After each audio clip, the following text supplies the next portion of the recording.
What's up? Oh, God.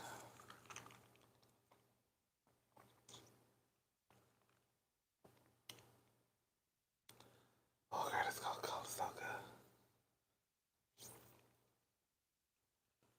good.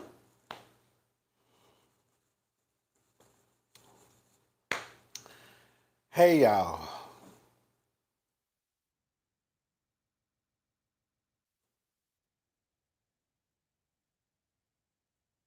Hey, Julian. Hey, Diva. Diva! Tina, Jazzy, um, Christine,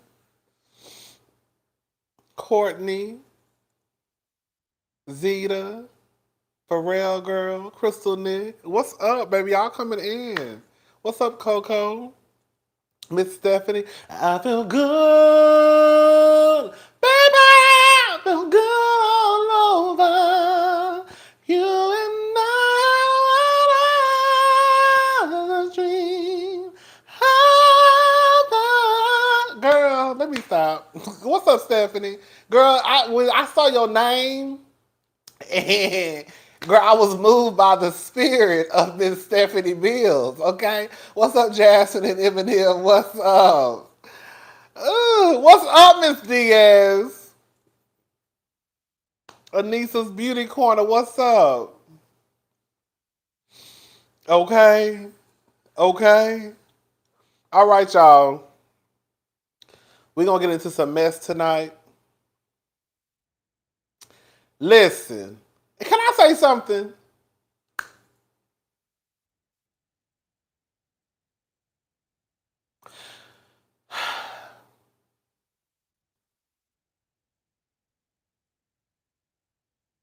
Believe it or not, believe it or not,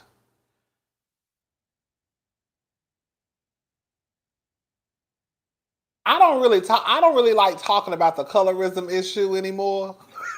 I really don't, because it drains my energy. It really, really does. And if y'all haven't figured it out by now, girl, I be liking to kiki and laugh. I really like to kiki and laugh and just talk about people. That's all I be want to do with y'all. But I also wouldn't feel right by watching this show and my spirit being moved and me not. Girl, I was watching your review last night. I think I was drinking some Coca-Cola and eating a little pound cake. Girl, that's old school. Who eat pound cake still? I love me a little, but I love me an old nasty piece of pound cake. It's really draining, but I also feel like it's something that needs to be discussed. So I do understand those of you who, because I see y'all comments, you know what I'm saying? And so I understand those of you who don't want to be a part of the conversation. That's why I put in the title RHOP, Carlos King, Colorism. So you already know before. What's up, Sam? So you already know before you even click on the video that's what we are going to be discussing tonight. Um,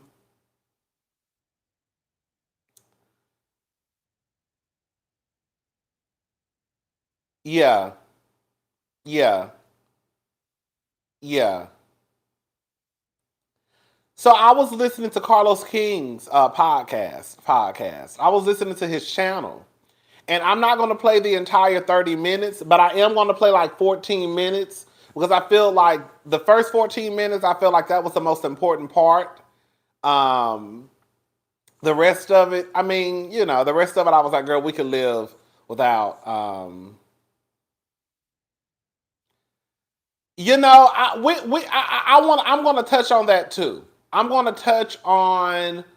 What's up, Carlos? I'm going to touch on that too about Candace not calling them colorist. I saw a tweet from Stacy, one of our cousins, Stacy. I have grown to actually really hold her opinion from what I see on Twitter in high regards. Like it's a lot of y'all who, believe it or not, y'all, like Carlos. What's up, Carlos Harris? Carlos, Erica, Stacy. There are a few of you, well, more than a few of you, who opinions I really hold up here. Because y'all act like y'all got some sense. Now, I'm not saying everything. Even y'all, the comment section. That's why I get in the comment section and I'm reading the comments, because I want to know what the hell y'all got to say. Because again, some of y'all act like y'all got some sense. That doesn't mean that I agree with everything that Stacy, Carlos, Erica, even y'all have to say, and vice versa. You know what I'm saying? But I still hold y'all opinions up here. You know what I'm saying? But yeah, I wanted to read something from Stacy that she said on Twitter. Candace was playing it nice. I think one thing that I had to agree with, I think it was a diva in her review last night. I'm going to say this much. As much as I feel the need to call out the shit when it needs to be called out, next year, season 8, I'm not going to say I'm not going to I'm going to, I just don't see me. Because at this point, I think what I'm getting from it is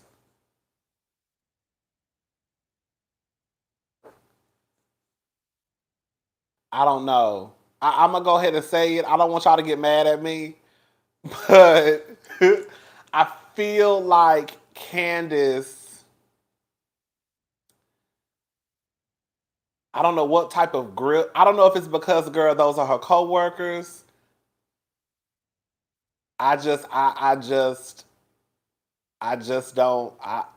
She just don't see. We don't see it the same way, girl. Because as far as I'm concerned, I'm just gonna be honest with y'all. I think that goddamn Giselle is a colorist, and I think that Karen is a colorist. I think it's like right in my face.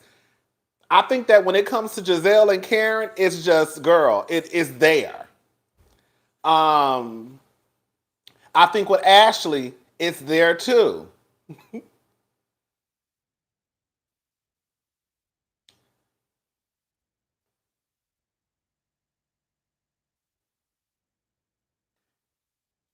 We have a lot to discuss.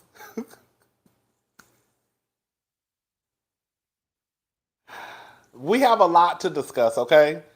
So, girl, we have a lot to discuss. We have a lot to discuss. So let's just get into it, okay? So the first thing we're gonna do is we're gonna listen to. It's a 14-minute clip, okay? So again, it's 14 minutes. It's from Carlos King, his YouTube channel. It was like his review was like 30 minutes, but like I said, the last 15 minutes, I was like, oh, girl, we can live without that. So let me go ahead and play this clip. Battery, 40%. And then we can get...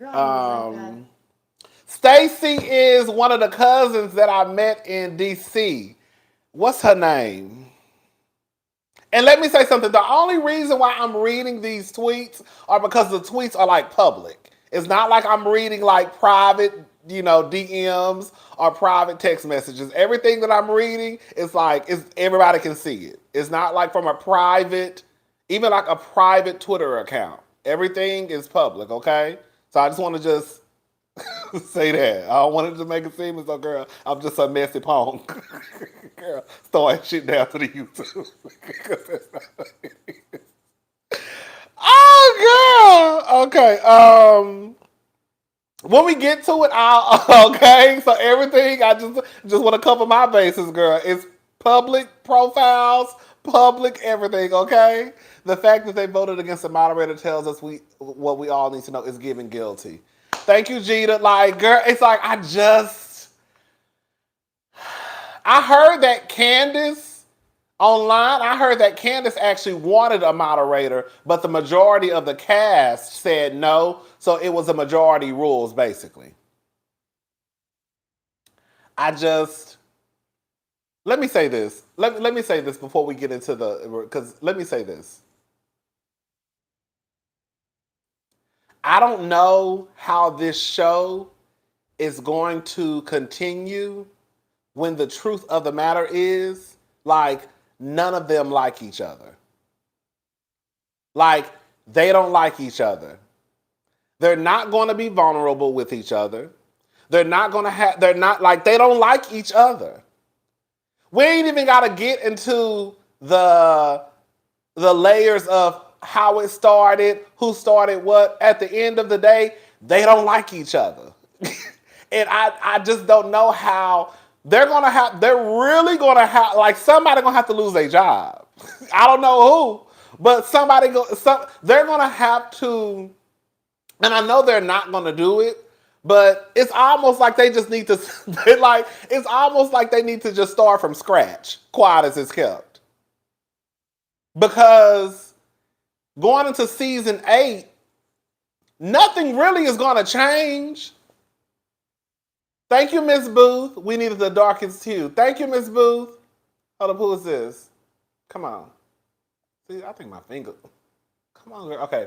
Candace gives them too much grace. Girl, that's what it is. Her intuition is telling her loudly that there are colors. She is always trying to see the best in people.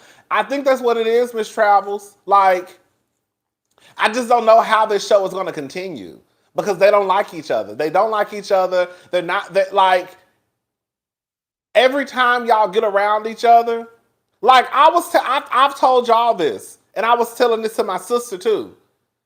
Like, even when we go back to Miami and Candace popped up on the scene, well, not popped up on the scene, when Candace arrived and, Wendy wasn't in the house anymore, it just looked weird to me that I see Candace. Candace is literally on an island by herself. Like, girl, you in this house. You don't have a friend in sight. And now you're having to sit down and force these conversations with Karen and Ashley. I ain't seen you and Karen interact with each other this entire fucking season. Like, y'all don't like each other. Y'all don't want to be around each other. It's literally giving, bitch, I'm just going to work. Girl. That's what it's giving. It's giving, I'm just going to work. I don't know how Potomac is going to keep going when, girl, they don't like each other. Like, it's weird to me. Like, it's really weird. It's like, it's just weird. That's like the only word I can really, like, it's just weird. Like, it's really weird. No, Candace always holds her own, but it still doesn't take away from what I feel is a fact that, girl, like, when she arrived at the house in Miami, it was literally like one person against them. And then, Karen gonna be in the middle and she gonna swerve, and now she not taking no sides. So it's like, girl, like, I would be, girl, I be getting stressed out over silly shit. Like, they have to make a lot of money. They have to. Because I would be stressed out. Like, I would be stressed out knowing that I was in a house with a house full of the kids, of the gay boys, and, girl, I don't fuck with them, they don't fuck with me, and the only person that I really have a connection with, this bitch ain't even in the house. Girl, so I'm just sitting there like, bitch, like, what the fuck, like, bitch. Bitch, I gotta go. Because these hoes don't fuck with me and I don't fuck with them. So, girl, what is we doing? Like, this is like, they have to get paid a lot of money, girl, because that's the only thing that I can think of why they continue to be, why they continue to put themselves in these situations. Giselle ain't shit. Okay, y'all. Let's go ahead and get into this, girl, because I could. It's weird. Okay, let's talk. Let's go. Let's get into it. Okay, because I done did too much talking. Let's play the clip from Carlos King. And Carlos, if you ever see my videos, Carlos, can you go ahead and hire me? Because what you did last time with Funky Neva and Dr. Heavenly, when you flew them out, I don't know who flew who out, girl. When you flew them out and paid them to give their commentary over Love and Marriage Huntsville, can you do the same thing for me? Because, girl, I watched the show. I'm acting like Katie begging for a job now. I'm like Katie girl begging for a job. Carlos, can you go ahead and just hire me and let me do some of the commentary down to the OWN TV? Because I watched the show and I know what's going on and I'm honest. I'm not trying to take no money from nobody. But girl, Heavenly don't need no money. She good. Heavenly's a whole multi-millionaire. She don't need no money, girl. Get some of the girls. Get some, okay, seize the opportunity. Get some of the kids down to the YouTube. And I should be one of them. Because I support the show. And I'm honest about what I see on the show, too. I just want to go ahead and put that out there in the universe, okay? Since you always down to the YouTube talking about you look out for the YouTubers, well, girl, show me. Show me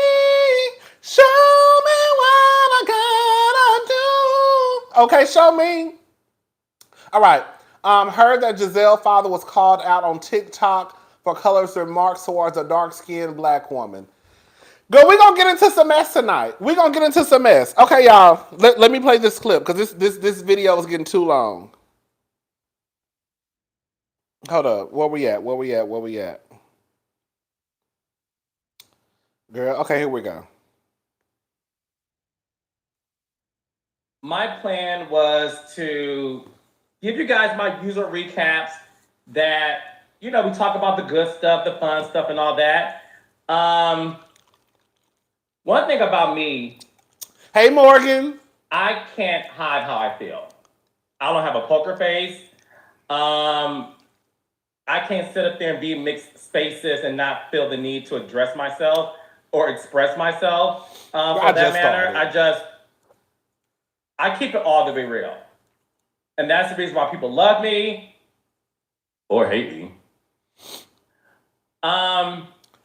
We're going to get right into it, and this may not be a fun episode because I am pissed off. I'm fired up. I'm very angry, and I'm very disappointed with what was displayed on the Real Housewives of Potomac Part 2 reunion. I am disgusted.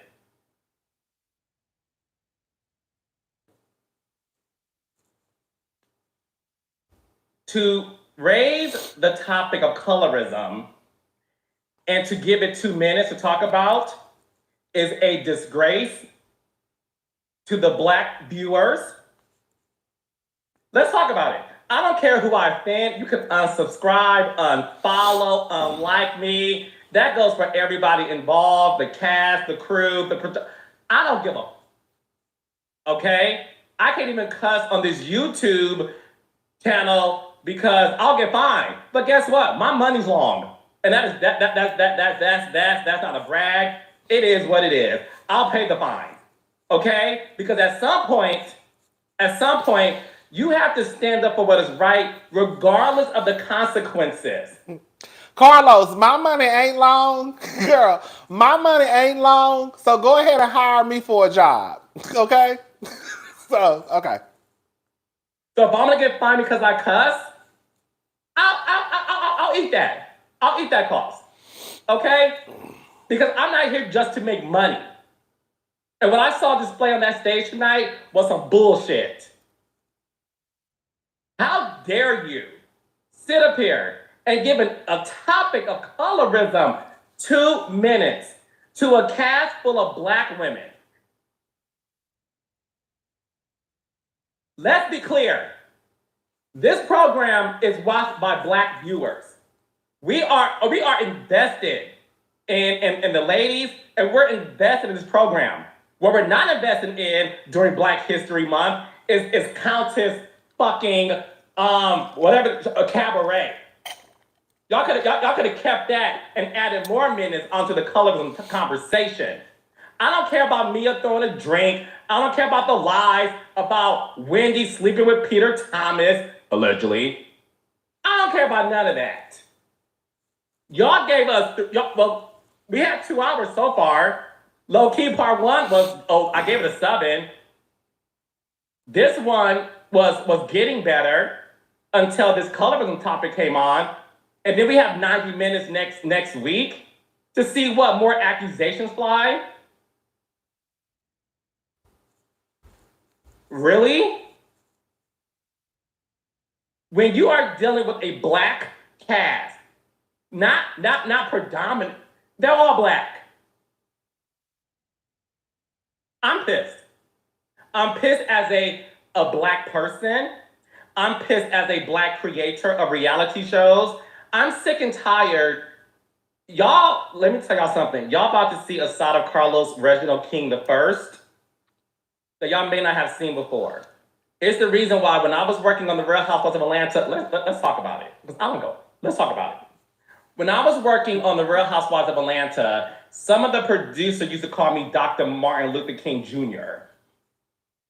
Because I would raise up and defend my Black cast any day of the week. I would sit up here and talk to them. Y'all heard some of these episodes of my podcast, whether it's Cynthia Bailey, Sheree, Marlo, like, child, Carlos don't play. Carlos be like, what we doing? Because I always felt like, why am I here as a Black person if I'm not here to lift us up in the sense of, we're gonna talk about stuff that means a lot to the community. I would go at it with some executives. Like, why do I have to explain where Sheree gets her money from? Do we gotta explain where Dorit gets her money from? Don't.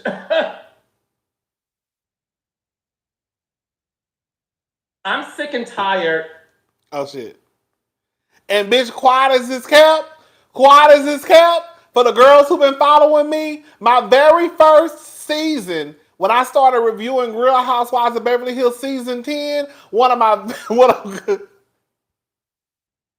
oh, girl. My very first season for Real Housewives of Beverly Hills, one of my questions, because you know I'm nosy fish.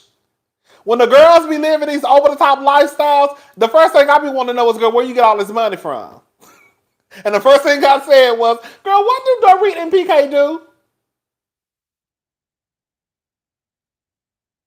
All right. Damn, I lost the spot, y'all. My plan was to give you guys have a real conversation and not say no. You know what? If I'm not here to lift us up in the sense of, we're gonna talk about stuff that means a lot to the community. I would go at it with some executives. Like, why do I have to explain where Sheree gets her money from? Do we gotta explain where Dorit gets her money from? Don't.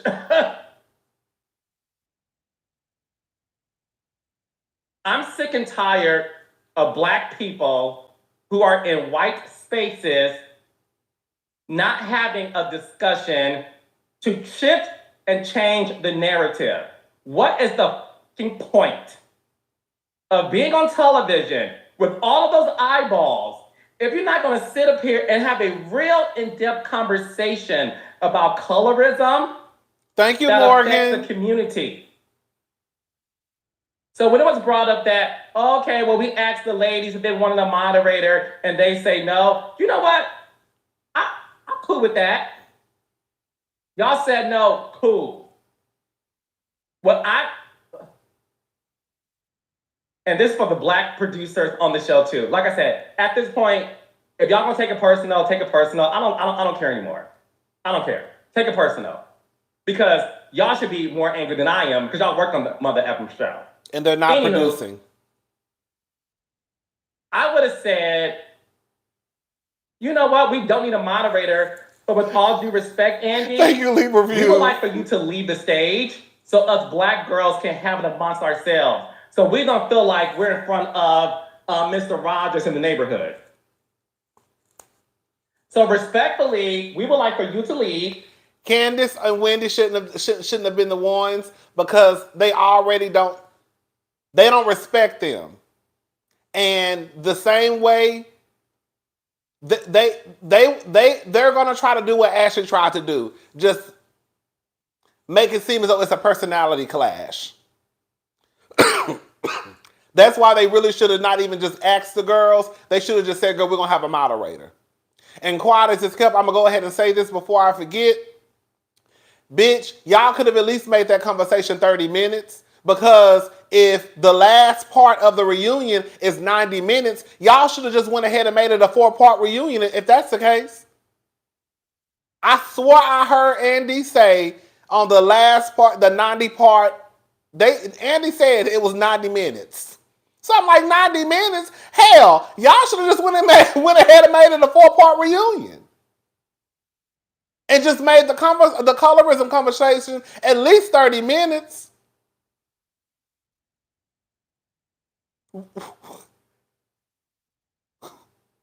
Anyways. Go backstage.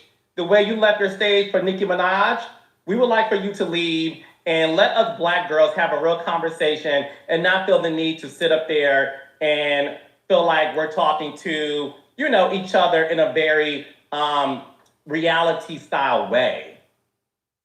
That's what I would have done as a cast member, and that's what I would have done as an executive producer of the show.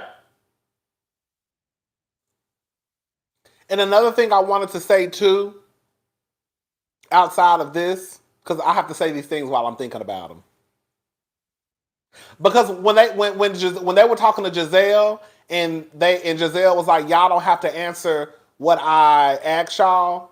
I was thinking last night, the reason why they probably answered Giselle and her questions is probably because they know that Giselle, girl, is a favorite. The same way Giselle set her ass on that stage and told Andy Cohen, we'll talk about it later. That's probably part of the reason why when Giselle starts to ask all these questions, they feel like they have to answer the questions because Giselle is probably the favorite and they know what Giselle's role is. That's what I think now. Because if they really, really, really, really went up against Giselle, like what would happen? I want to know.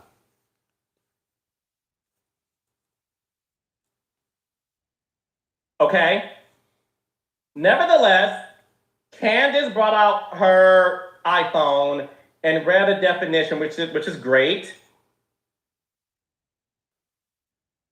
That whole lack of, I can't even say it wasn't a discussion. Y'all sit up and argue so much about uterus, taxes not being filed, somebody getting drunk at the bar and getting banged in the limousine, allegedly. Y'all go to town about all that. But when it's time to show how educated, because y'all love to talk about the HBCUs y'all went to. So let's see the education. Let's see the 4 degrees displayed. Let's see the intelligence of the conversation. And before y'all go in on me again, I'm good in the hood. Don't say to me, well, Carlos, maybe it was cut down. That's why I'm saying this to everybody. Everybody can get it at this point. I don't care.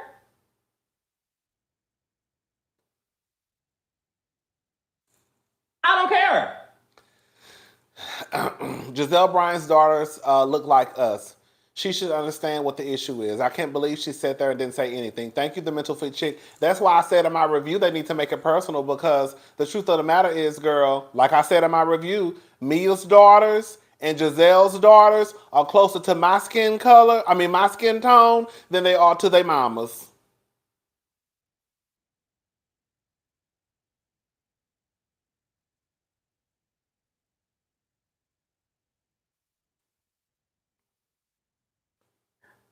If y'all pride yourselves so much on like, we are educated black women. We went to HBCUs.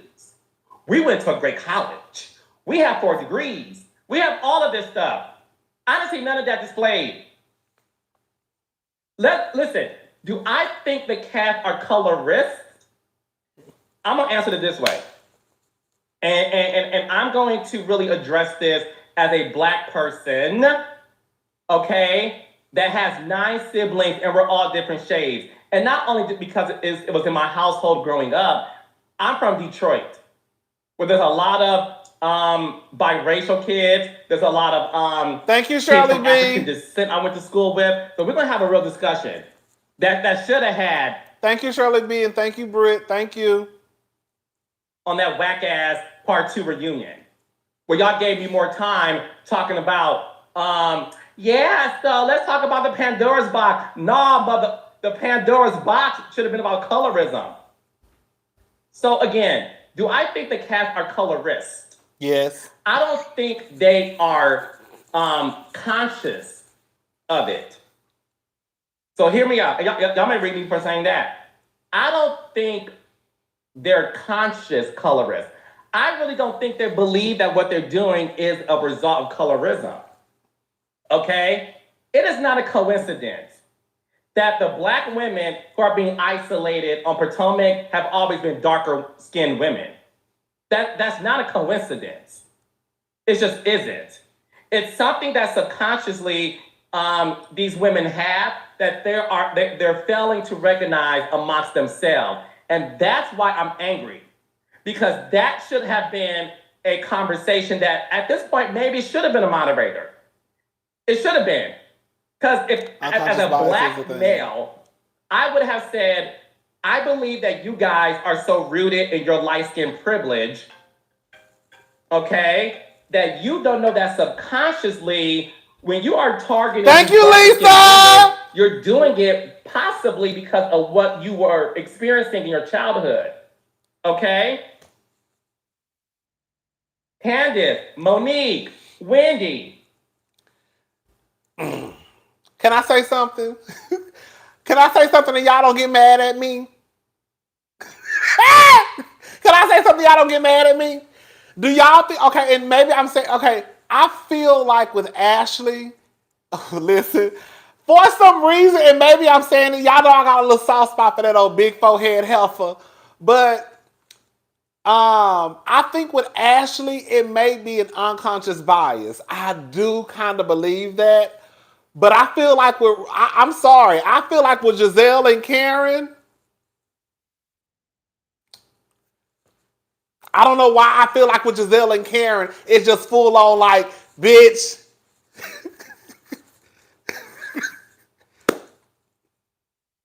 You think Ashley too? Let Ashley go. I need to let Ashley go, huh? I need to let Ashley go. I don't know why I don't want to let Ashley go. Oh, trifling ass helper. I don't know why I don't want to let Ashley go, girl. I feel like with a part of me does believe that with Ashley and with Conda Robin, it's an unconscious bias. I do kind of believe that. With Giselle and Karen, I feel like it's full on, girl, in your motherfucking face. Lisa is at it again, living like a rich black woman. Okay, thank you, Starkeisha. Okay, shout out to Lisa. I believe with Giselle it's intentional. I do. I don't know why I feel that way, but I'm kind of. Ashley is a stomp down colorist. I don't know why I feel that way a little bit.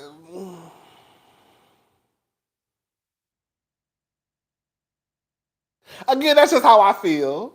Okay, I'm just being honest about my feelings. Okay, y'all, let's get back to it.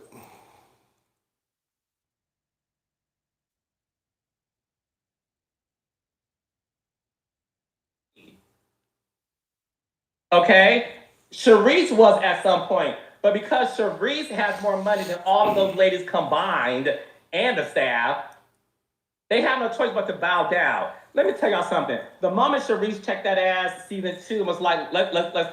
Thank you, Britt. Karen better watch if her daughter is better watch if her daughter's darker also, right? Talk about all y'all bones in the closet. They all said, child, let me leave Sharice alone, honey. Let's leave Sharice alone. Mia throwing a drink on Wendy was the first example of y'all truly don't know that subconsciously y'all have a certain ideology about Black women with African features. It's the same thing Kenya Moore experienced on Atlanta. Let's talk about it. Let's talk about it. Is Kenya Moore a villain on the show? Okay, yes. But Mia isn't? And Giselle isn't? Because y'all don't call, because have you noticed, correct me if I'm wrong, y'all don't call Giselle a villain. Y'all might call her a mean girl. Y'all might call her a mean girl. Y'all don't call Giselle or Robin or Mia the villains. Y'all call them mean girls. Oh, they're just mean girls. They're just mean girls. Kenya Moore may have scooted Tootie, Kim Fields that is, from her seat, but she didn't throw a drink at her. And y'all read Kenya for filth. Filth. Filth. Mia throws a Cosmopolitan from Carrie Bradshaw's drink of choice on Mia's face, and y'all be like, yes, it's Mia, honey, yes, you did that, girl. And I like Mia. So when Candace said on my podcast, shameless plug, that she believes the audience is colorist too, yes. I believe everyone involved needs to look within themselves to unearth the sheer possibility that there could be some evidence of subconscious colorism that they may not recognize. It's not a coincidence that Monique, Wendy, and Candace have been isolated. It's not a coincidence. It's not a coincidence that Kenya had that experience. It's not a coincidence. And when I talk about Kenya's experience, let's just say it happened outside of the cast. Okay. I feel like, thank you, Nia. I feel like Robin and Giselle, it is intentional. Ashley feels like she is a white woman and Michael is showing her that she's not. I feel like Karen is subconsciously, Robin is the worst threat. Girl. Thank you.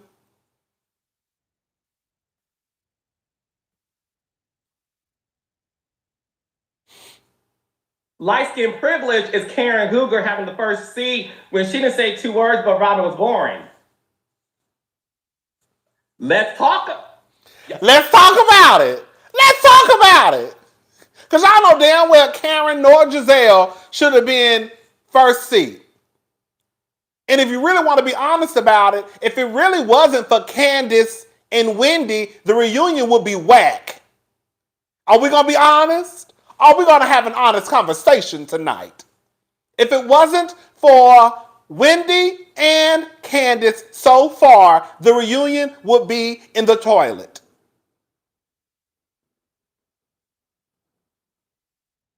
That's why I feel like if you're the people in the first 2 seats, those are the people that are going to carry the reunion. You got Wendy carrying the reunion from the very last seat, and then you got Candace carrying the reunion in the middle seat. Come on, thank y'all for the super chats. Let me read them before I forget. Giselle is Def the villain. She definitely is, but they call her the mean girl. Ashley isn't a colorist as much as she's an opportunist, and she winks and nods to it. because the dog whistles to the audience. Wait, she winks and nods to it because she dog whistles to the audience about it. We're going to talk about that in a little bit. Karen and Giselle have an agreement as evident by they can say damn near anything to each other. And cool, the next season, Karen doesn't like Wendy either. She said Wendy wasn't impressive. Ashley is to be acting, Ashley be acting like a full white woman. Giselle still in college exercising her AKA too. Shout out to the AKAs. You not liking me means allow things to happen to me. Exactly. Let's talk about it. I was so disgusted, disappointed, and Giselle, how dare you say, okay, finally we can move on. You are the granddaughter of a civil rights activist. Your name holds weight in the community of activism. I literally put the other night on Twitter. This is what I put on Twitter, y'all. Let me read you what I tweeted out. Girl, come on.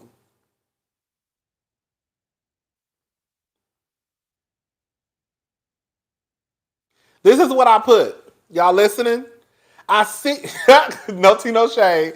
No tea, no shade. I see why Portia and Giselle are friends. How do you both come from civil rights families, and Giselle doesn't know about colorism? And Peach Juice thought the slaves were waiting on the martyr train. Girl, those are your faves though. Pretty privilege is real, FYI. Girl, let's keep on. How disrespectful, Giselle, was that to your ancestors? To say, finally, we can move on from it and talk about something else. Talk about what? Like, what is more important? Kenya and Giselle are friends, but Kenya doesn't mind calling out the fuck shit. That's the difference between Kenya and the other girls. Remember when Kenya called out Eva for Eva making those remarks during the season, and Kenya sat there and explained to her, girl, you know you looking like you look, and with the hair texture you got, ain't got no fucking business saying the shit that you say. So Kenya don't mind calling out the mess. I'm just saying. But Kenya and Giselle are definitely friends. Then to really have this conversation, you guys are black people in these white spaces. It is your fundamental job as a black person when you are in a white space to educate those who may not know. I had Megan McCain. Okay, that was the end of Carlos King, y'all. So we got through that. Okay. Let me read something to y'all from Stacy. This is from Socially Stacy J. Someone asked a question. So someone posed this question, okay? Candace doesn't believe that the ladies aren't colorist, but believe that they benefit from it. Oh, let me read the super chats. Hold up. Somebody sent a super chat earlier. Let me go back up to the top. I think I missed it. Oh, here we go. With the exception of Candace and Wendy, they're all mediocre at best. That's a real gag. They can't stand it, but can't be real enough to just admit it. Exactly. And I also, it's funny how the civil rights descendants puts hands on the brethren. Remember how the bandits were mad to be seen ex-mix when Katie called them that? Girl. Okay, so this is what they said. Thank you. This is what Stacy said, okay? Let me read the question again. Candace doesn't believe that the ladies aren't colorist, but they believe they benefit from it. My thing is this. If they aren't colorist and the fans are, what are you wanting the ladies to do? And this is what Stacy replied. This is honestly a great question. Let me try to answer. I think it is her belief, as well as mine, that most of the colorism associated with the show exists with the fans. Where we differ is that I do think the women have an unconscious bias towards light-skinned women. It's just as simple as a light-skinned woman being automatically considered prettier, so they are treated better, get higher pay, hired more, etc. It's the same concept. Giselle once said that Katie was much prettier than Monique. Both women are beautiful, but who looks at Monique and says, meh, okay? She's stunning. I don't even like Monique, but let's be honest. But back to Candace. I think she is saying that the fans give her a harder time when she does the same thing as other people on the show, and the ladies on the show feed into that hate. She gets online by really digging into her because that's what the fans want. So in her eyes, they are complicit when they feed into the narrative on the show that she's an awful person when she bases a lot of the when the basis of a lot of the hate is rooted in colorism. And they benefit from it by feeding the beast, aka the viewers. Now she didn't write that, but I said that.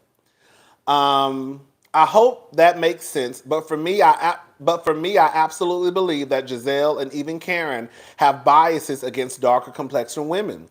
Robin and Ashley are Robin and Ashley are just mean. One could argue that this is an OG alliance, but the optics are horrible when they are all light skinned. And let me also add this too. Because I was kind of like, girl, what is Candace trying to say? Like I said, girl, I believe that with that Karen and Giselle, it's straight on colorism. I feel like Ashley, even though I feel like Ashley is an unconscious bias, it still doesn't take away from the fact that girl Ashley still is a colorist. Unconscious and all. Or that's what I feel. This is what happens from what Stacey was saying. Mia, for example. Mia knew that Candace was public enemy number one when it came to the Real Housewives of Potomac. So what did Mia do?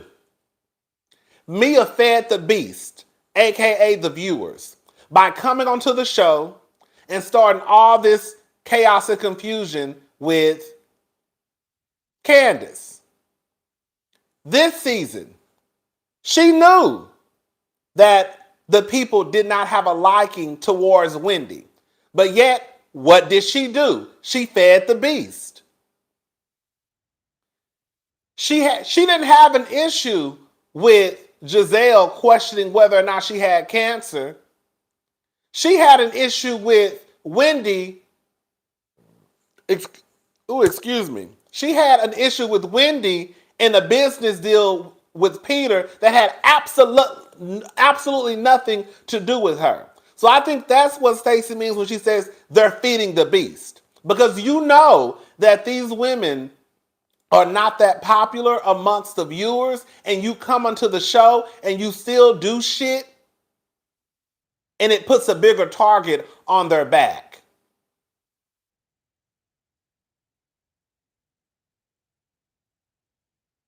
Because the people that you should have an issue with, you don't have an issue with them. Girl, you should have had an issue with Giselle for at least half of the goddamn season for questioning whether or not you had cancer. And Robin also.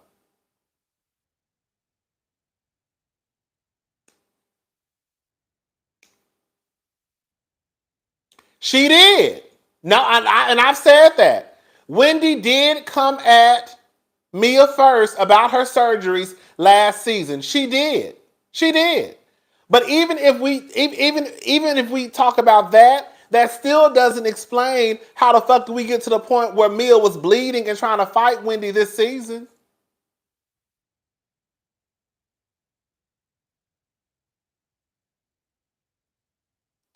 It was that deep.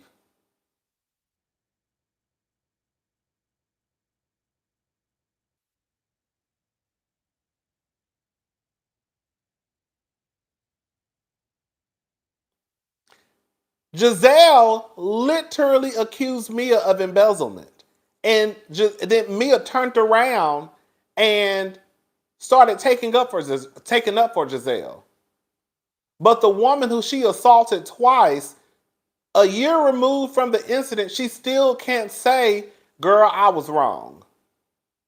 Girl, I was wrong.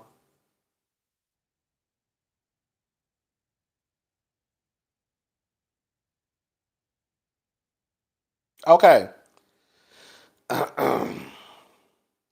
Let me play a clip. Hold up. Thank you, the girl B. Stephanie, I'll never get over Karen saying she wasn't impressed with Wendy when she was saved from Taco Bell. She's definitely a colorist. Girl. Now this is what Karen had to say, or a piece of what Karen had to say. As a member of a black sorority myself, it boggles the mind that Giselle treats Wendy the way that she does. That is her AKA sister soror sister, and I and many would never. Oh shit! Hold up. I and many would never. Her loyalty is definitely skewed. Thank you, Cream. This is a piece of what Karen had to say, y'all. I'm in Paris to celebrate my mother, by the way, who was a beautiful brown-skinned woman. My daughter is a beautiful brown-skinned woman.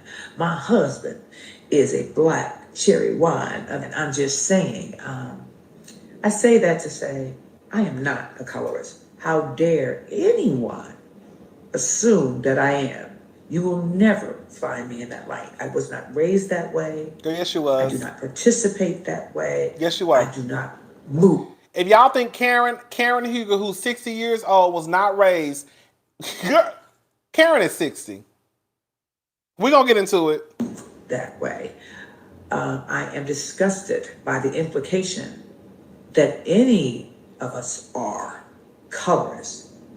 We have very brilliant women on RHOP, and I feel that there are other ways to describe Caroline, our fracture in our relationships it's not other than playing into colorism. I don't support it, I don't condone it, and I don't believe it. She lying. And on that note, we're going to move on to this moment in Paris and celebrating my beautiful mother. Let me say something. Nobody is going to come out and say they're a racist. Nobody is going to come out and say they're homophobic. Nobody is going to come out and say they're transphobic. Nobody is going to come out and say they're a colorist. Now let me read this thread from somebody else who I follow on Twitter. And I thought that this was an interesting read, okay? Her name is Echo Does Radio. Okay? Her name is Echo Does Radio. And, some of the stuff she said, I didn't really necessarily believe. But again, for the most part, I thought it was an interesting read. And I want to read it to you guys, okay? So this is what she had to say. Karen is a colorist too. A thread. Y'all listening? All right? In this thread, I will point out how Karen subscribes to and benefits from colorism. Additionally, other anti-black things she said that you may have missed or may be turning a blind eye to. First, let's dismantle everyone's favorite erroneous argument, but her husband is dark-skinned. I'm here to tell you that's part of it. But since y'all never believe anything I say, I'll let Matthew Knowles explain how the dark-skinned man, light-skinned woman couple is a part of colorism. Let me go ahead and play this clip of Matthew Knowles speaking on colorism, okay? But I also wanted to challenge a lot of people to have more discussion, more dialogue about racism, about colorism, Right. sexism, any other type of racism. Absolutely, and you certainly tackle colorism in your book. You say that you were conditioned to prefer white women or light-colored black women, that your mother told you, and I quote, "Don't ever bring no nappy-headed black girl to my house," and that you pursued your former wife, Tina, thinking she was white. Well, as a child, when you hear that, you internalize that, and I did. internalized those words and really began to act upon them. And so when I was growing up in junior high, high school, that's what I did. I dated young white girls or black women of lighter complexion because I had internalized what my mother had said. Why do you think your mother was feeling that way? Why do you think she told you that? I think because of the times, when we look at the times, we're talking in the late 50s, early 60s, there are a lot of, and my mother was from a very small town, maybe 2,000 people, lived on a farm. And that was the way of the South back then. Right. Well, you also talk about eroticized rage. You say with eroticized rage, there was actual rage in me as a black man, and I saw the white female as a way subconsciously of getting even or getting back. There are a lot of black men of my era that are not aware of this thing. Explain what you mean by that, by getting back at what? What is this eroticized rage? Well, as a child and growing up through the civil rights movement, getting beaten, getting spit on, electric prodder, in schools being made to feel less than, having those insecurities, that's what I mean.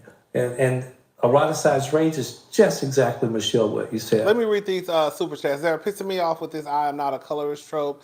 This is not how it works. Colorism is an oppressive, systematic construction that operates regardless of whether you want to participate. There we go. Can we please stop gassing Giselle up by saying she's beautiful, blah, blah, blah. All of those women on the show are equally beautiful, but Wendy and Candace have substance and talent with their looks. There we go. Thank y'all. So by dating white women, that's your way that you thought of getting back at white men? Yes, yes. Well, you've gotten a lot of pushback for saying that Beyonce may have not been as successful as she is if she weren't light-skinned, and that light-skinned females in the music industry tend to do better. Okay, Michelle, you read the book? I did. You cited the examples. When you got to that point, did you see Beyonce's or Solange's name? Well, not. Matthew got pissed off, but the truth of the matter is Matthew has said that before. He didn't say it in the book, I don't believe, but Matthew has said that because Matthew received backlash when he said it. But the truth is the truth. It's not to take away from Beyonce's talent, but we're not going to sit here and say that Beyonce's skin color does not play a big role in the fact that she is as big as she is. Her daddy even said it. It's just the truth. Believe it or not, I know it's hard for y'all to believe it. Beyonce is not the only person that can walk around here and sing and dance. I know it might be hard for y'all to believe that, but y'all know it's a lot of motherfuckers in this world. And Beyonce is not the only girl that can sing and dance. Her daddy even said it. It's not to take away from Beyonce's talent, but her looking the way that she looks plays a part in it too. Their name specifically, right. But as I said, you implied that the music industry prefers light-skinned women. Exactly, but that's not an indictment upon Beyonce. No, not at all. That's what I want to clarify, that's not an indictment against Beyonce. And as I was specifically talking about, Michelle, is pop music. You know, we have, as you know, different genres. Okay, y'all, so let's move on. All right. So this is what she also had to say. Ray, this is what Echo does in the radio says, okay? Ray, born in the 40s, witnessed Jim Crow. And did y'all hear? Like, I think it is a hard pill to swallow for a lot of people. The truth of the matter is, colorism exists. Whether you want to admit it or not, girl, you know, we've talked about Matthew Knowles a few times on my channel, but I have nothing but respect for him to come out and say what the fuck it is. I got with my wife because they told me basically anything close to white was right. That's what they told me. Nobody wants to say it, but it's just the truth.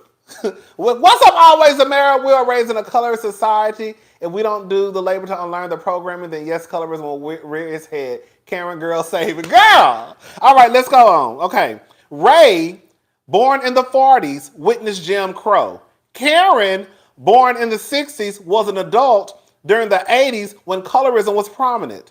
They both are well aware how it works. They lived it.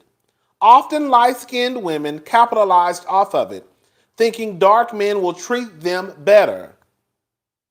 It's no difference when we have these conversations about the preferences, right? The preferences think that when these men choose them, that they're going to be treated better. And unfortunately, we have seen time and time again, that's just not the truth. No tea, no shade. We just was talking about Zach Stacy and how he was over there beating his baby mama up. All right, let's move on. Then there is a recently resurfaced clip of Karen praising Raven for taking a Caucasian boy to prom, saying it shows Raven knows good character. So are white people of good character? In the season 2 finale, Ray says he wants their 20th anniversary party to be an African themed because they're black, rather than Karen's Indian theme. Karen gets visibly upset. She only agrees to incorporate African culture as a compromise because Ray is paying for the party. In season 4, when Karen wears a braided wig to Nola, Ray gushes over the braids every time he sees Karen. He says he's trying to convince her to wear an afro and Karen refuses. Karen, a black woman who was alive in the 70s, refuses to wear an afro, texturism, very anti-black. In season 5, Karen spends the whole season being nasty to Wendy. She pretends as if she doesn't know her. She casually questions her PhD. Now, what would make a woman with no degrees ever feel comfortable to question someone's PhD credentials? Given Karen always shades education. I acknowledge that she has done it both to Robin and Giselle. But there was more vitriol towards Wendy with a doctor of what? It was ongoing. It was also revealed at the season 5 reunion she wanted Wendy fired because she's not Potomac. Y'all remember Wendy saying that she didn't fit the look? Okay. Flash forward to season 6. Karen has, y'all listening to this? Flash forward to season 6. Karen has no problem ushering in some former stripper, living urban fiction book character and Baltimore City residents, Mia, into the circle. Later, the Queen of Etiquette has no problem discussing Mia's sexploits. Wendy is not Potomac, but Mia is. The thing about colorism is a lighter person always benefits more. Monique is lighter than Candace. She could pass the brown paper bag test. We saw Karen stand by Monique, make excuses for her actions, but try to get Candace fired for texting, go to hell.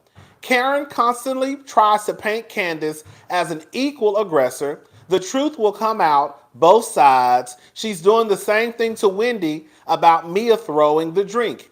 Karen's insistence on seeing the darker woman as the antagonist is colorism, full stop. Giselle, Ashley, and Robin constantly have said things about Karen's marriage, but she always moves on with them. She never causes a big scene. Giselle is the most egregious example of Karen's conveniently selective forgiveness. Giselle and Karen have said some of the lowest things to each other.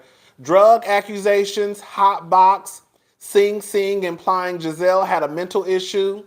They showed solidarity and rebranded as fun shade. But now Charisse can't bring up rehab. Candace should edit herself. Girl.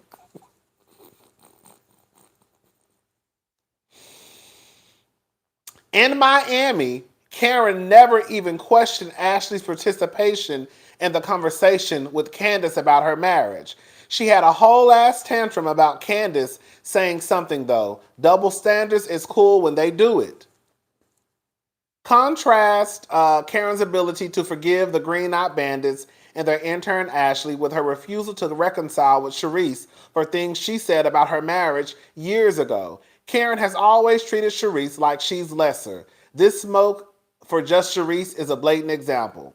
Karen screamed words are weapons at the season 5 reunion to Candace, but had no problem telling Charisse, I'll fuck you up.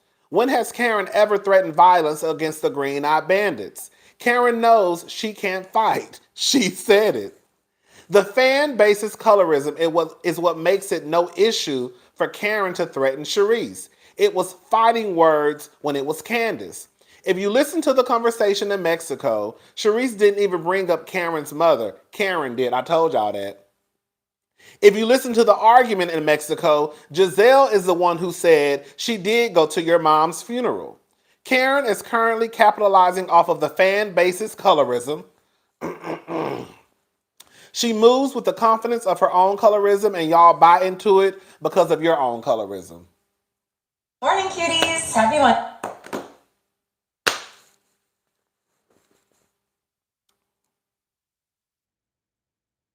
Like I said, I didn't agree with necessarily everything she said, but I still thought it was an interesting read nonetheless. Girl, Karen, y'all not gonna sit here and get me to believe that Karen at her old ass age don't know what the fuck colorism is.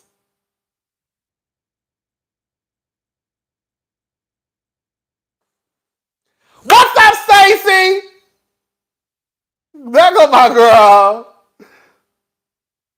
Rodney, thank you for turning this on to a blackness. I can't even say the word, girl. The fact that they saw the DM-free franchise with primarily biracial, light-skinned women is colorism. The fact that it was successful in its first season shows the colorism of the fans because that season was trash. Thank you, Socially Stacey J. Thank you so much. Oh, wait.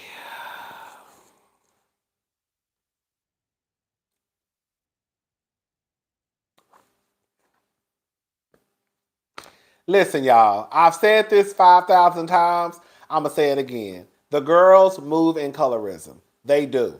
The truth of the matter is, if this was a cast and 2 of the women were black and the rest of the women were white, y'all would be screaming racism. And y'all would not be. And when I say y'all, whoever y'all is, that's what I'm talking to. Y'all would not be screaming, oh, they're just being mean girls. You ain't gonna never say a group of white women are just being mean girls to the only 2 black women in the group. Y'all not gonna do it. Y'all not gonna do it. Y'all are not going to do it. Y'all are not gonna do it. It will be marching in the streets. Y'all are not going to sit here and say, thank you, Marjan. Rodney, you always make my day. Love you so much. Thank you. Y'all are not going to just reduce it down to the white women being mean girls. So it really blows my mind when we have these conversations. The quickest way for you to exit the conversation is to say, oh, they just have a personality clash. I don't like their personality. Oh, they're just being mean girls. Is that what we're going to start saying when it's a white woman versus some white women versus some black women? Oh, they're just being mean girls. No, they're not racist. No, they're just being mean girls. It was just the way they were raised.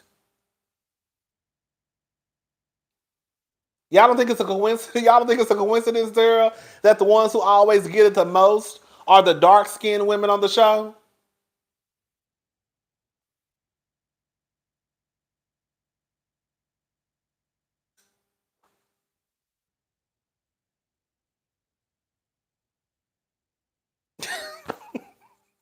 Thank you, Lisa. I'm with you when you're right, Poppy. I know that's right. Thank you. I'm just saying, y'all. And I think what it is, too, is I just think that it's just some unlearning we have to do. I just think that's what it comes down to. Like, I don't hate Ashley. Y'all know I don't. Y'all know I don't hate Ashley. I just want Ashley to do better. That's it. Giselle gets on my nerves. I just want Giselle to do better. Karen gets on my nerves. I just want Karen to do better. That's it. That's it.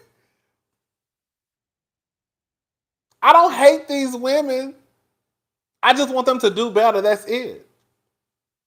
That's all I want. That's all I really want. That's all I really want.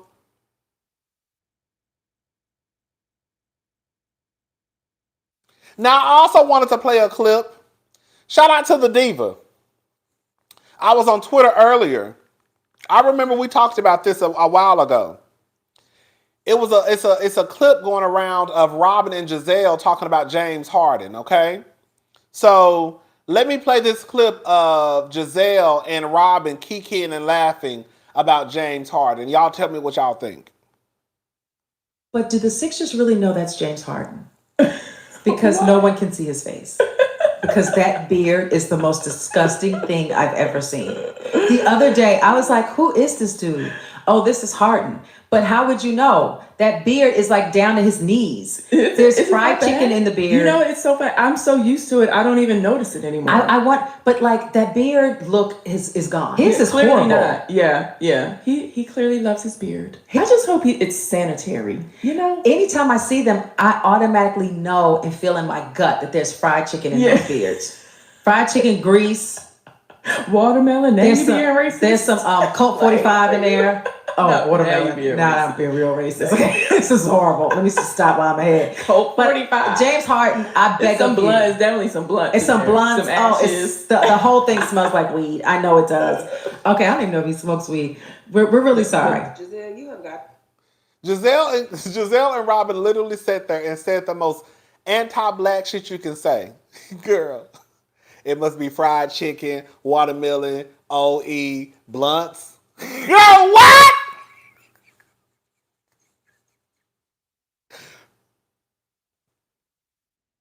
Thank you, Puddin' 640. Okay, y'all. So all I'm saying is this. Again, and I'm going to repeat this. Ashley has some work to do. Ashley's sister. Yes. It may be an unconscious bias whenever you refer to Wendy as aggressive and ferocious when you get into an argument and Wendy is on the other side of the table, at the end of the table. But when Robin puts her hand in your face at your job, you didn't refer to her as aggressive or ferocious.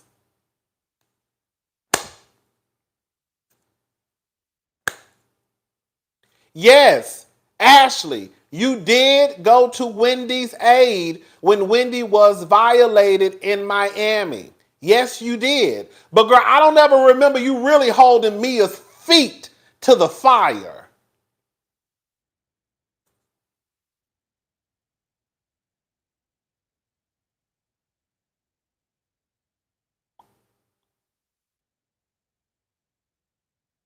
Mia, you do feed the beast. Because again, yes, I can acknowledge that last season, Wendy did start with Mia at Wendy's house when she was like, what work have you had done? Yes. But I don't think that anybody would say that that was enough to the point where, girl, leading into season 7, that gave Mia the ammunition to try and attack Wendy.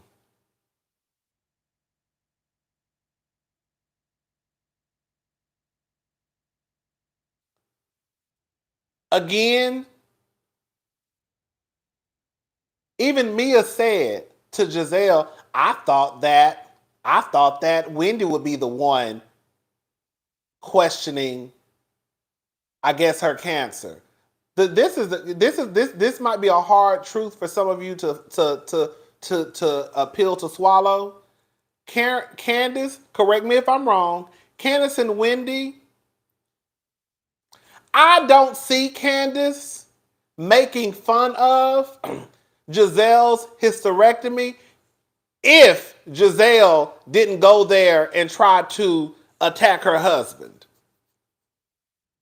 So this thing of I'm not sharing this information with people. You're not sharing the information with people because the truth of the matter is, Giselle, you know how you do people.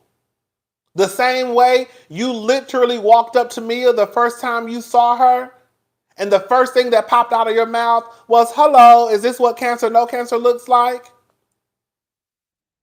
So you can sit here and question Mia on what's going on with her health-wise, but you don't want to share shit about what's going on with you, not even to your good sister Robin. And still, even before we even got to the fight, Wendy still hadn't done anything to Mia for Mia to feel that type of way. Mia was doing a lot, y'all. Mia was bleeding. Mia was bleeding. That's how much of a fool Mia was acting in Miami. To the point, girl, you're breaking your... Like, Mia was literally beating herself up.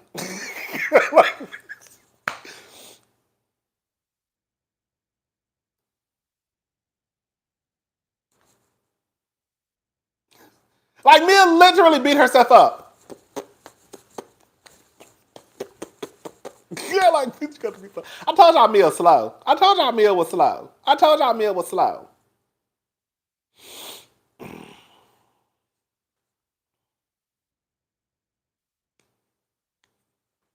Like, even with the girls, you know, like I said last night, I know my review was like it was kind of long. Even if Robin or Giselle, okay, Robin and Giselle don't like Wendy. Whatever. We ain't even got to get into like why they don't like each other. They don't like Wendy. What does you not liking Wendy have to do with your integrity or your morals? Even if Giselle or Robin didn't want to come to Wendy's defense, what does that have to do with you calling out Mia? Okay, you don't want to call out, you don't want to come to Wendy's aid. You don't want to support Wendy. Cool, fine. You don't have to. But what does that have to do with you saying, Mia, your ass was dead ass wrong? Because as soon as Wendy walked away, or as soon as y'all went and checked on Mia like Giselle and Robin did, the first thing they should have been telling her was, bitch, your ass was out of line. I didn't want to say it in front of her because I don't like that heifer, but now since we down here by ourselves, I'm here to tell you, you was out of order. You was doing a lot, girl. That was team too much. That's how that should have went if they didn't want to, defend Wendy to her face. Okay, just sit there and don't say nothing. Okay. But when you and Mia and y'all get along, a conversation should have been had. I just think it's whack as fuck. I'm sorry, it's whack. It's whack. It's whack. I don't have to like you to tell the truth. God. Like, that speaks on who you are as a person. And I hate to say it, anybody who agrees with the way that Robin and Giselle move in that situation, that speaks on how you are as a person. You liking someone has nothing to do with you being an honest person. It really doesn't.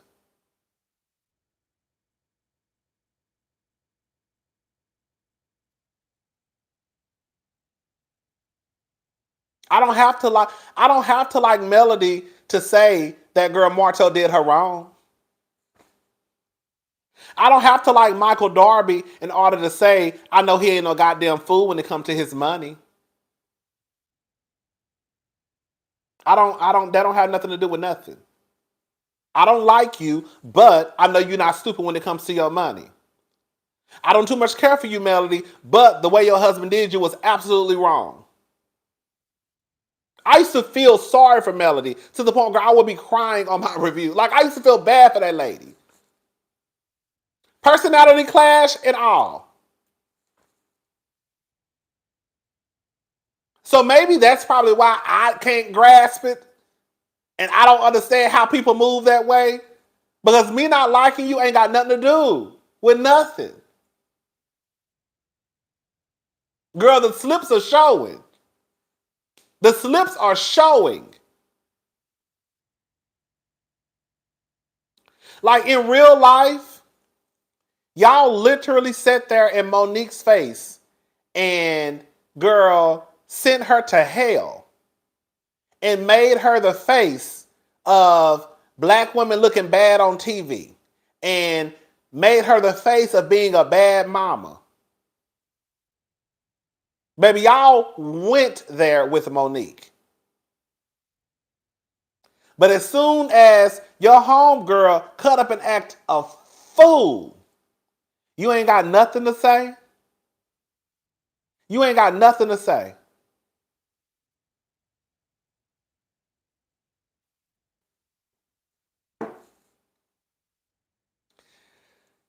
Giselle is whack. I'm sorry. I hate to be the man on YouTube saying that, but girl, Giselle, you're whack. Robin, you're whack. Karen is whack. Ashley, you whack too. Mia, you whack. Sorry. Y'all all whack. Y'all all whack. And y'all do shit that don't make sense. And y'all do shit and y'all contradict yourself. Y'all like walking hypocrites, like just walking like just a mess. And then Giselle sits her ass up there like she don't know what the fuck is going on.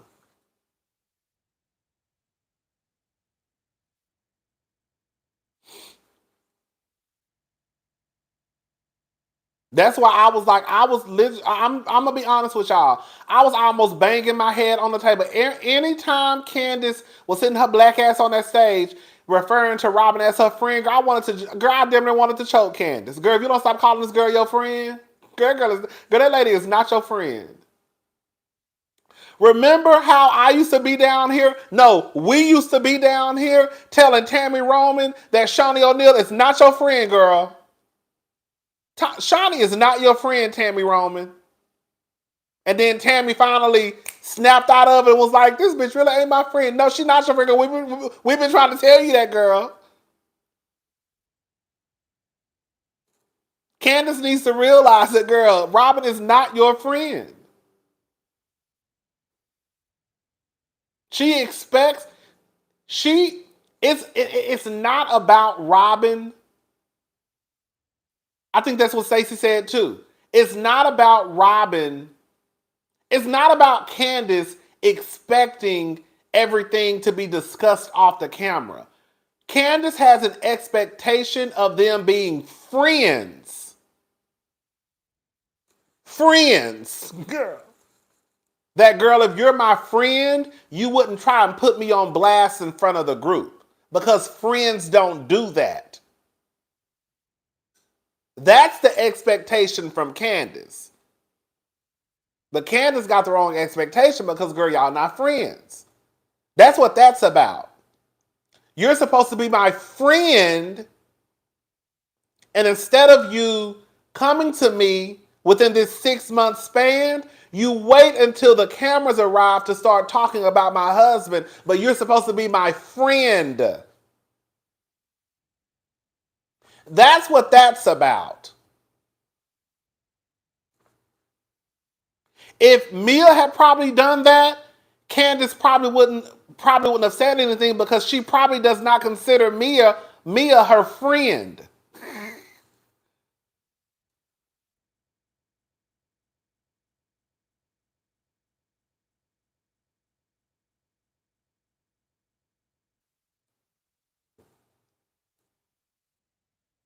This show is a mess. It is, y'all. It's a mess. It's just a mess. It's a mess, and I don't even know how you could go into season 8 and make it work. Because, like I said, the truth of the matter is Karen and Candace don't like each other. Candace has a respect for Karen. And I'm going to say this much. I do understand, as crazy as it may sound, I don't understand Candace when she moves with the other ladies, but I can understand how it could be hard for Candace to just cut Karen off because the lady spoke at that girl's anniversary party. So I can see how Candace could be like, But even though, girl, again, this season, we didn't see Karen and Candace talk until they got to Miami. So that tells you right there, girl, how close they really are. But you have Candace and Mia, who don't too much care for each other. You got Candace, who don't fool with nobody in the cast except for Wendy, and she said Karen. She just said that the other day. Everybody else she don't fool with. Girl, Robin don't like Wendy. Girl, her and Candace probably gonna be beefing if she come back next season. Giselle is just a hot ass mess. Like, it's just a mess. Like, none of y'all are friends. Like, none of them are friends. None of them are friends, and they do a horrible job at producing that show.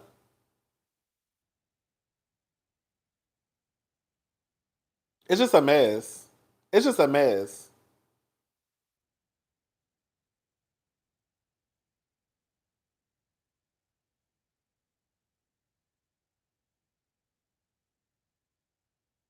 It's just a mess.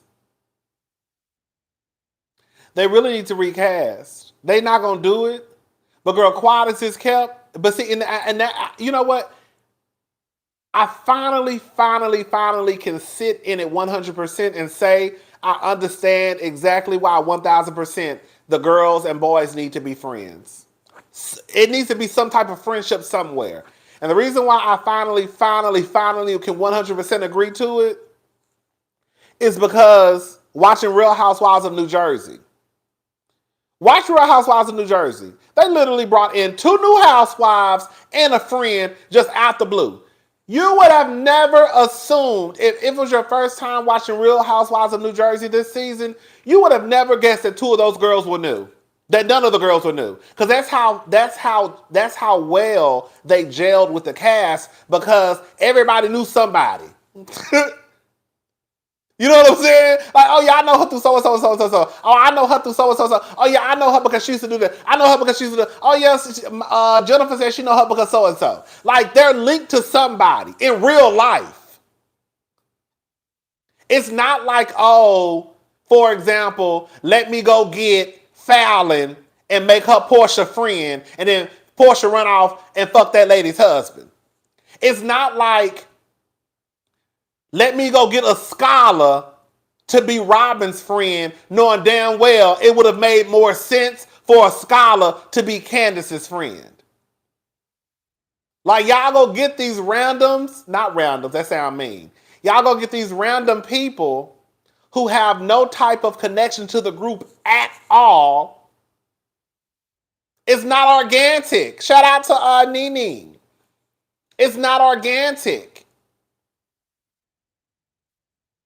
And that's the reason why they need to start making sure that the people who they bring on the show, they actually really know in real life. Not that bullshit where, oh girl, we need you. Because this is what I think be happening. This is what I think happened. I think that, like what I just said earlier, I think that, thank you, Lisa. Can I say something? I know that's right. Robin better be on pause, and that means Bravo is colorist. She better be, because they put Kenya Summer Moore on pause for not showing that trifle Mark Daly has and beautiful Brooklyn. Right. This is what I think happens. I think that, for example, with Robin and a scholar, they went to Robin and said, hey, Robin, we bringing in a new girl to test out. Do you think y'all could go out to lunch a couple of times so when we start rolling, you can say, oh, yeah, we're friends? I think they did the same thing with Portia and Fallon. Hey, Portia, we bringing in a new girl. Do you think that you could take her to lunch a couple of times before we start filming? So then she could say, oh, y'all, that's my friend Fallon.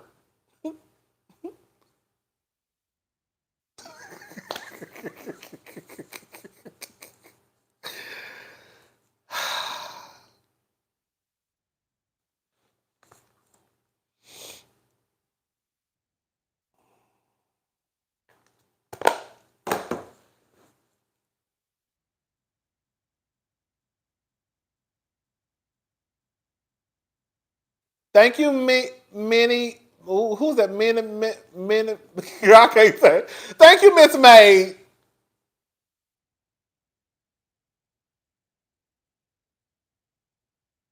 It has to be. That's why I'm telling y'all. I know some of y'all might not watch Real Housewives of New Jersey. I just started watching a few seasons ago. But that's why if y'all watch Real Housewives of New Jersey, you would have never thought that 3 of those girls were new. I would have never guessed. I would have thought they'd been in the mix. No, baby, them girls just hit the scene this season. First season Housewives. I already look like they've been on the scene for a few seasons. They gel very well. They really do. And that's when I was like, this is exactly why the people say they need to be friends. Because when you're friends, when there's some type of friendship there, it's easier for the girls. It's easier to operate.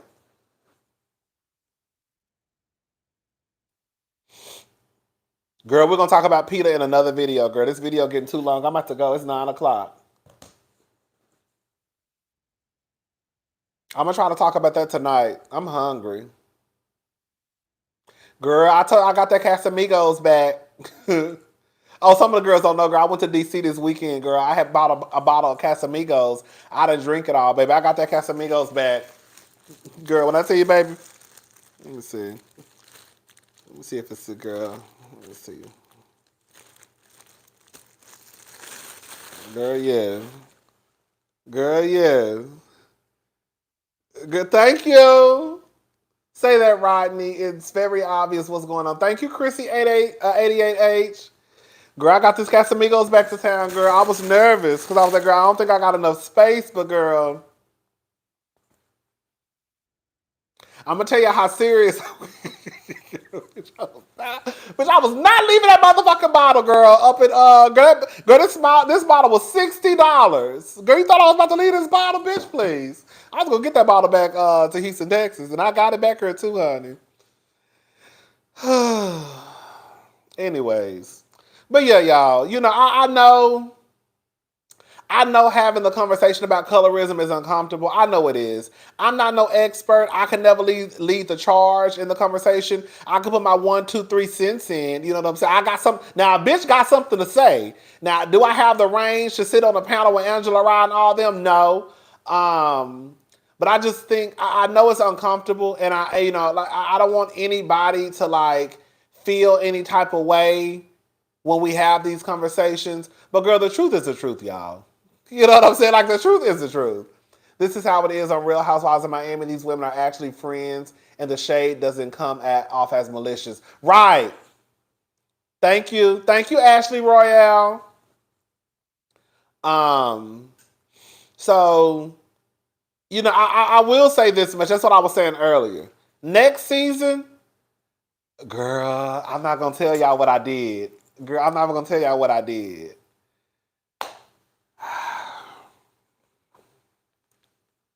I'm going to tell y'all. Y'all know I went and looked at an apartment in D.C. on Saturday. Oh,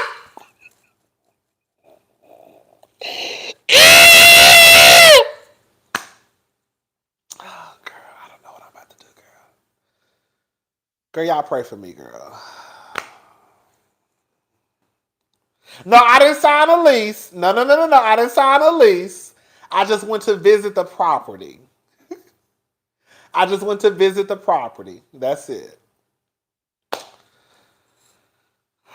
Girl, I know I'm not moving quite yet. I just said, all I said was I just went and looked at the property. That's it. That's all I said. Y'all know I'm scared to leave my nieces. Girl, I'm about to cry thinking about it, girl. I'm going to tell you how dramatic I am, girl. Girl, I'm going to tell you how dramatic I am, girl.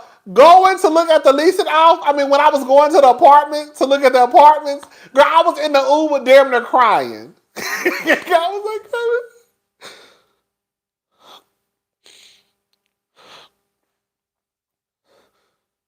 girl, dramatic fish. Girl, just dramatic. Girl, you ain't even went nowhere, girl.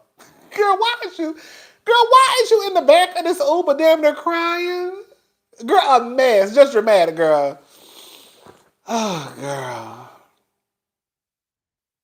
But yes, I was in DC this weekend, and I went with some of my friends. it was like a little guys trip. So I went down there, you know, partied and all that good stuff. And then Saturday, I actually got up. I actually got up and I went, I said, girl, get up. Girl, get up. Girl, get up. Get your big ass up. Rodney, you are smarter than everyone on CNN and NBC. I'm not gonna say thank you now. I'm not gonna say all that, but thank you so much for the compliment.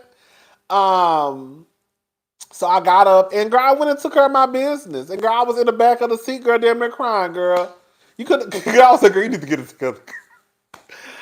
Oh, child. But y'all would have looked at an apartment on Saturday. It was cute. The only thing I didn't like, it was cute. It was cute. It was cute. It was cute. It was cute. It was really, really cute. The only thing I didn't like, of course, for those who don't know, I have this fear of dogs. Oh, girl. And girl, everybody got dogs. I mean, everybody got, girl, even my nieces have a dog. But anytime I come over, they either put the dog in a cage or the dog is like behind a fence. But yeah, I just have this thing with dogs, and everybody at the apartment had a dog. I mean, everybody over here got a motherfucking dog. Quiet as this kid. I'm like the only one who don't have a dog in my apartment complex. But that's the only thing. Everybody has a dog, and you have to take the elevator depending on the floor you live in because it's kind of like a high rise in a way. So girl, my whole thing was like, girl, what if I'm on like the 12th floor? What if I'm on like the 12th floor? I ain't got no choice but to take the elevator, girl. What if I get on the elevator and this bitch get on with a dog? Girl, who gonna have a heart attack is me? Because at least over here, girl, I can walk up and down the stairs. You know what I'm saying? So, girl, that's my only thing, child. I think like that's the thing. It's not a high rise. It's not a high rise. It's not a high rise. They'll tell you it's considered a high rise, but it's not. It's like 15 floors. That's not a high rise. That's a high rise to y'all. Like a mid rise. Right, there we go. Like a mid rise. Girl, like a mid rise. Like a mid rise. Like a mid rise. Like a mid rise. Girl, okay. But I'm going to be honest with y'all also, too. This is the only thing I don't like is, girl, to me, I like, because I'm basically, if I were to move, I would basically just be transferring, like, from this apartment to, like, another apartment, a sister apartment. But I'm not getting no bang for my buck because, girl, my rent will be going up and the space will be getting smaller. It's pretty much kind of like a studio, but it has a wall that splits. You know those half walls that split the living room from the bedroom? And like my bedroom, I can only put my bed in it. I wouldn't have space for my nightstands. My bed will literally be wall to wall. Girl. That's it. The bed will be wall to wall, no room, no space for a nightstand. Yeah. That's the only thing I didn't like. The closet. I know y'all don't believe girl. I know y'all might not believe me, but girl, I don't have a lot of clothes, but I have a few pieces. The closet, even though I know y'all like, bitch, as much as you wear them blue jean jackets, girl, I have a few pieces. I don't think the closet will be big enough for my pieces. So that's the only thing. I did look at a 1-bedroom, but the 1-bedroom was just, I was like, girl. I like the 1-bedroom, but I was like, girl, this is just, it was, y'all know what DC prices be giving. I was like, girl, I'm going to have to start an OnlyFans page. Girl, I'm going to have to start an OnlyFans page, girl. And she told me, she was like, I want you to look. She was like, I really want you to look at the 1-bedroom. This is what she told me. No tea, no shade. She was like, I really want you to look at the 1-bedroom because I can tell by looking at you, you're a fashionista. That's what she told me. Have you ever considered hypnosis for your dog fear? I haven't. And I was like, girl, I don't need to look at that 1-bedroom because it's too much. It's too much. Girl, as soon as I walked into the 1-bedroom, girl, it literally kind of looked like my apartment. It was the only difference was, I will say, that 1-bedroom was bigger than my 1-bedroom, but it was almost identical to my apartment. I was like, girl, this is the apartment that I need. But girl, it also was like, girl, I'm not even gonna tell y'all the prices because it ain't none of y'all business. Unless y'all gonna help me pay for it. But I was like, girl, this is so much. Girl, I was like, girl, y'all pay a lot for rent up there. I'm gonna be honest with y'all. There's another apartment that I was thinking about moving to here. Now that is a high rise. Hello? Hello, somebody. But bitch, the rent was still cheaper than the rent in DC. For both of the motherfuckers. That's what I'm saying, girl. The people, when you live in Houston, girl, you can get a little bang for your buck. We spoiled in Houston, girl. We got space. We spoiled with space in Houston, but I mean, is there more life to enjoy? Wait, hold up. Is there more life to enjoy in the city there than down here? Maybe the space is a good trade-off. Maybe so. But yeah, girl, like the apartment that I was looking at moving to here, girl, when I tell you, it is so nice. I was showing my sister. She was like, that is nice. It's so cute. It is so cute. And it's actually a high rise for real. And the rent is only a little bit more than what I pay here. That's what I'm saying. Bitch, the rent in DC for that studio was higher than the goddamn high rise, the actual real high rise here. So I was just like, girl, I don't know, girl. I don't know. I love DC. But I also know, girl, the real reason why I don't want to move is because of them goddamn girls. If them girl, they here. If they was not here, girl, I would have been pumping through DC a long time ago. I'ma leave. I'ma move. I'ma tell myself I'ma move.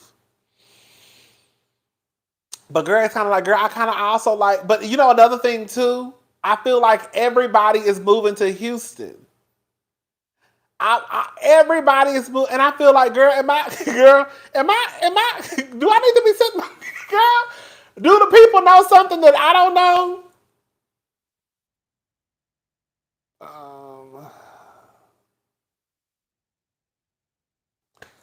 Do the people know something that I don't know? Because everybody is moving to Houston, and bitch, I'm trying to move out.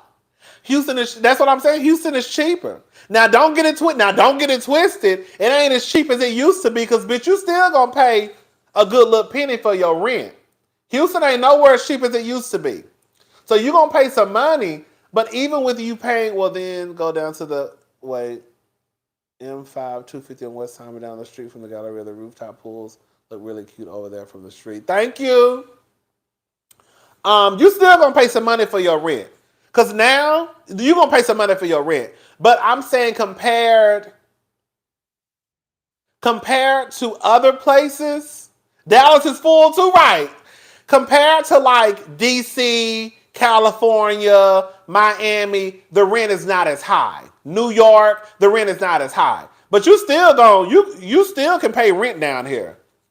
Some of the girls still paying $4,000, $3,000 for their rent. Yeah, some of the girls paying money for their rent.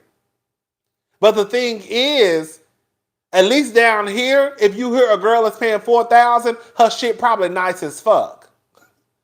If you hear about a girl paying $4,000 in New York, girl, nothing.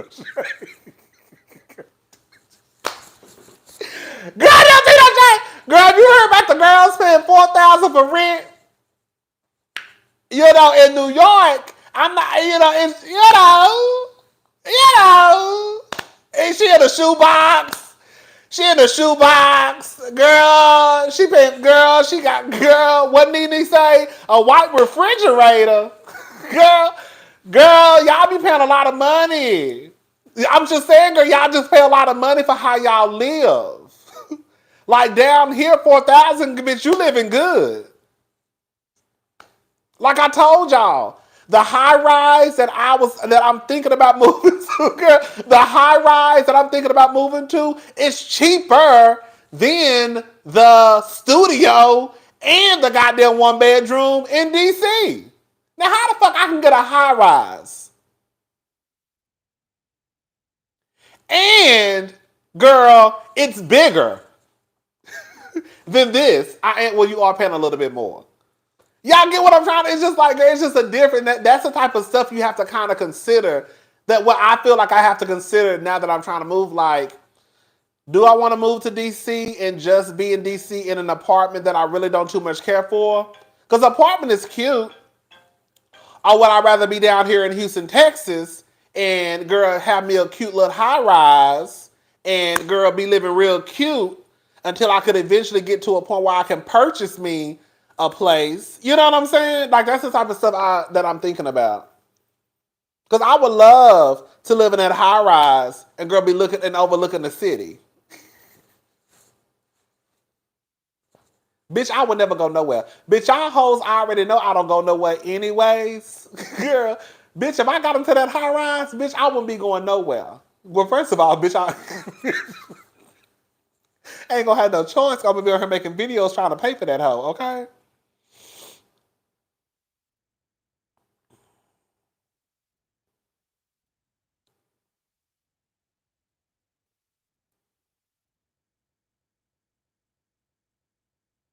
Anyways, child.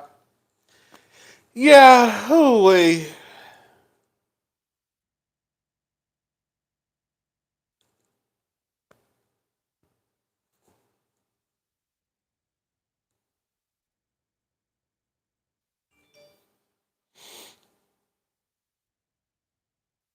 Yeah.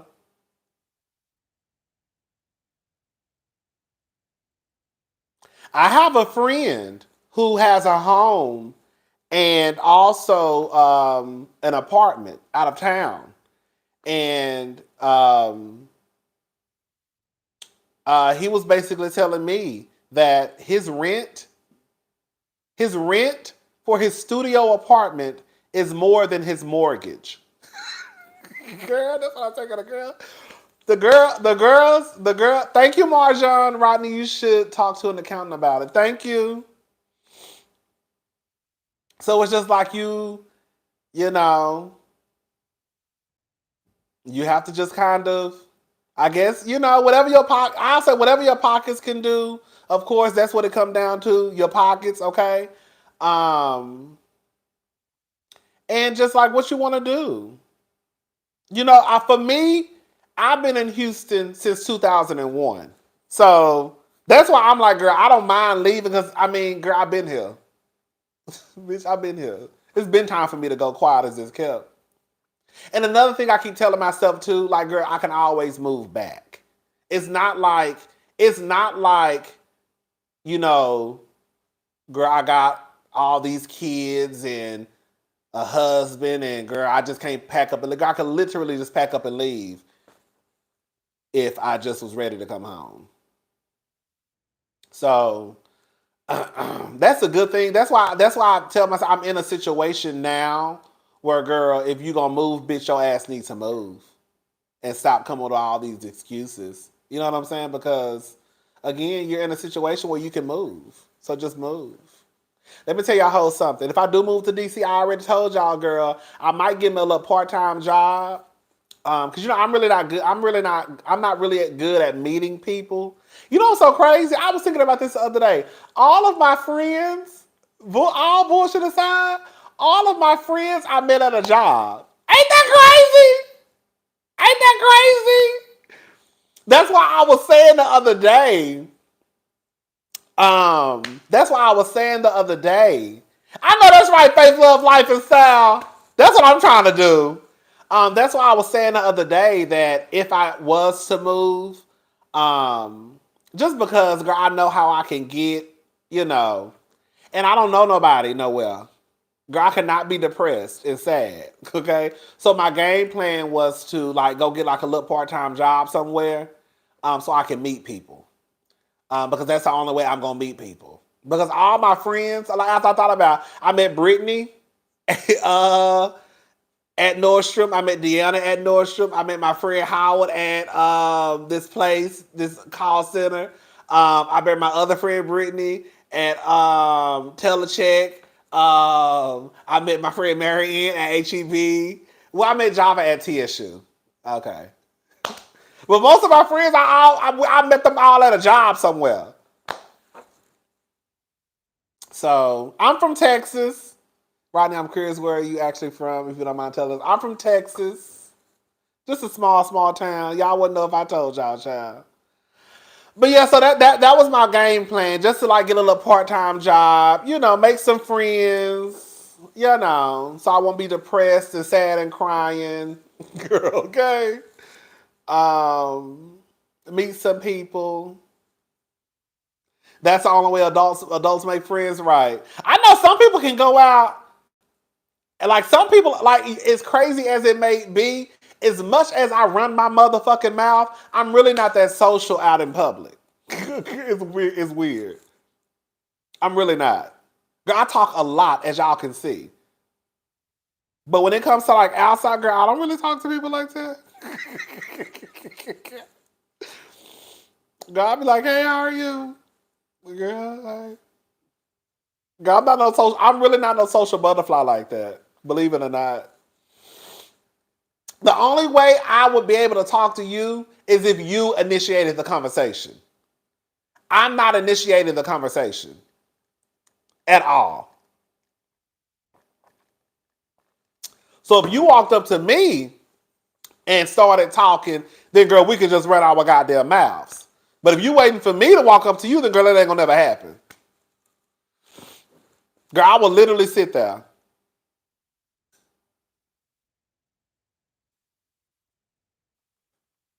Okay? I don't initiate. I know that's what I'm saying. I think because the way I come off on YouTube, people would think that I wouldn't be so introverted, but I really am low key. I don't fuck with people like that. Got me out of my business, girl. Got me out of my business. Got me out of my business. I be minding my business. I be minding my business, child. But like I said, if you say something to me, then we good. You just have to make the first move. And I'm not talking about no dating situation. I'm talking about just when I went out this weekend, I didn't know some of those people. Once they started talking to me, I started talking back. Initially, it was just hey, how are y'all? Nice to meet y'all. Then I'm done. But once you kind of open up that door, hey, where you from? Blah blah blah blah blah blah blah blah blah. Then we can start talking. But girl, if you waiting on me to start it, girl, we're gonna be sitting here just quiet.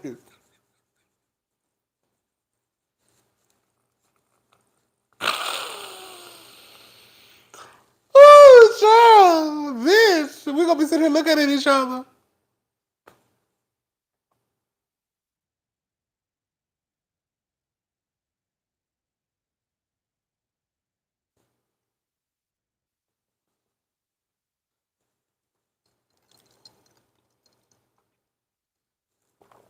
Girl, that's me, girl. Okay. Okay.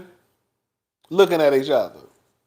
Talking, we both calling girl, and this be the real guy. We both calling each other rude. Girl, he's so fucking rude. Why he don't say shit? Oh, rude motherfucker. Now I'm pissed off at you because you ain't saying shit to me. You pissed off at me because I ain't saying shit to you. We both just sitting here talking about each other in our heads. Because ain't nobody opening up their goddamn mouth saying nothing to each other. Oh, yeah, it's the best, girl. It's a best. Oh, it's the best. It's the best. Yes, you can. I'm about to do some more stuff on my merch anyways. Okay.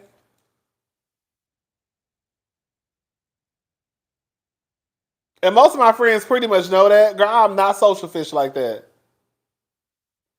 And I'm the type of person like, girl, I be wanting to run down on who gonna be there quiet as this kept.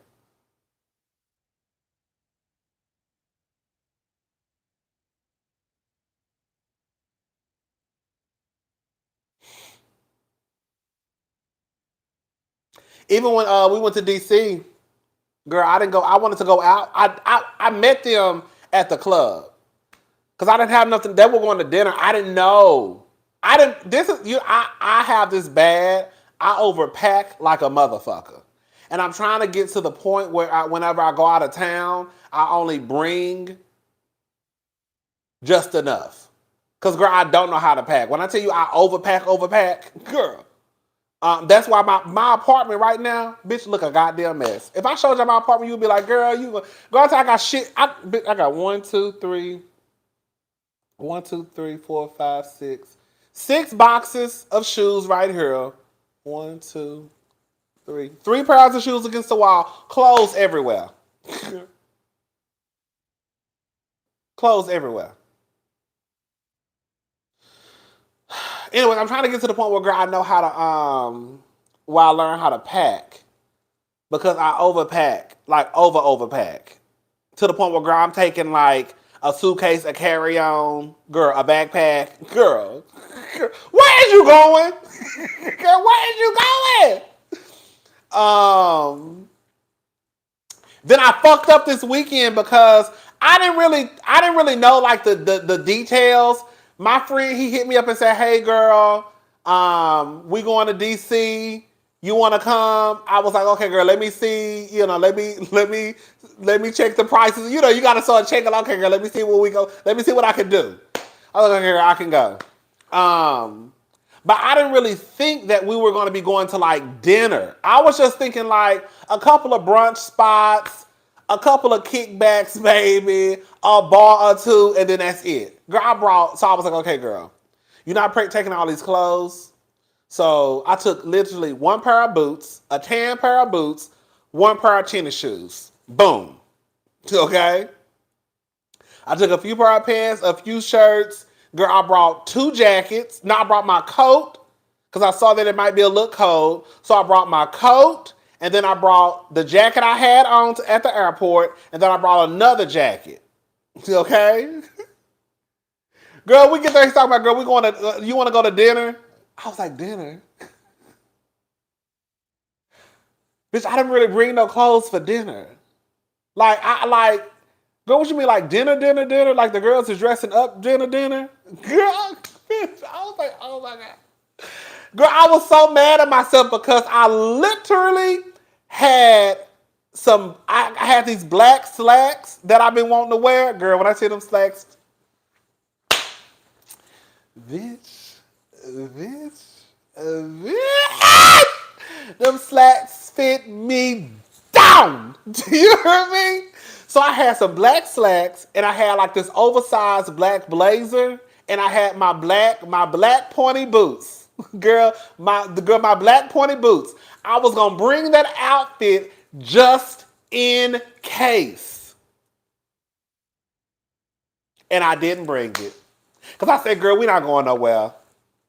I literally said, girl, you're not going nowhere to be that dressed up. Didn't bring the outfit. And then, of course, girl, y'all know I'm a little frugal. Girl, I'm a little frugal. At first, I was going to go out and buy an outfit. I was like, girl, you could probably go to Steve Madden somewhere, find a cheap pair of boots.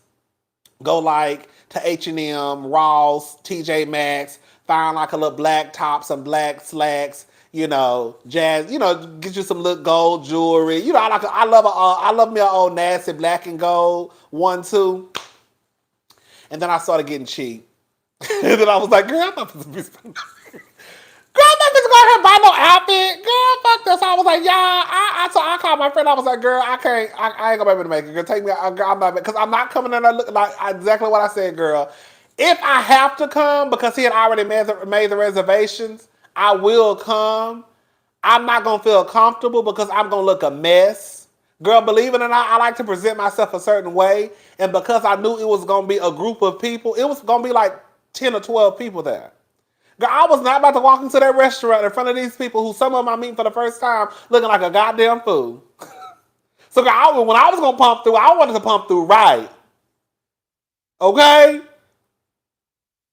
So I was like, girl, if I have to come, I'll come. I'm just going to be uncomfortable because I'm going to look like a goddamn fool because I really don't have nothing that's to me. For me. This is for me. This is for me. I don't have anything that's dressy enough for me to feel comfortable enough like going out to like this dinner. So I was like, girl, I'll just meet y'all at the club. I'll just meet y'all at the club. And so I just met them at the club. Because then I was like, I'm not about to be out here trying to buy no boots and clothes and shit. So I said, girl, I left it alone. So I didn't go nowhere Saturday. I didn't go to the dinner Saturday night, even though I kind of really wanted to go. But I also, like I said, girl, I wanted to look cute. Girl, something told me to bring that outfit. And I was like, girl, you're not going nowhere that you need to be that dressed up. You're not. And then I got my ass there, and then I was going somewhere where I needed to put some goddamn clothes on. I was like, fuck. I knew I should have brought that outfit.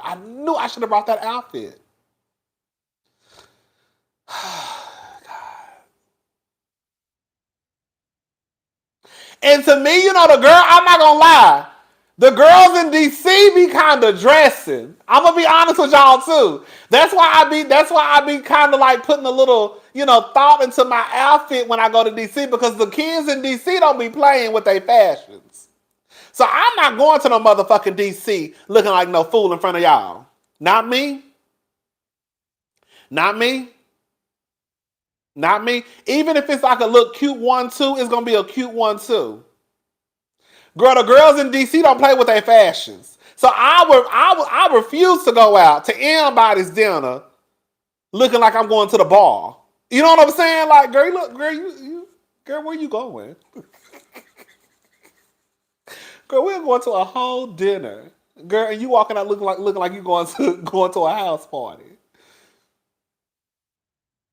Girl, okay? Girl, I'm not supposed to go up there looking like no goddamn fool. Not me. I know, I said, I can sit it out. I said, that's okay. Girl, I'll catch y'all hoes next time, though. I'll catch y'all hoes next time. Okay, but this time, girl, I ain't gonna be able to make it because, girl, I'm not about to walk into that restaurant looking like no fool.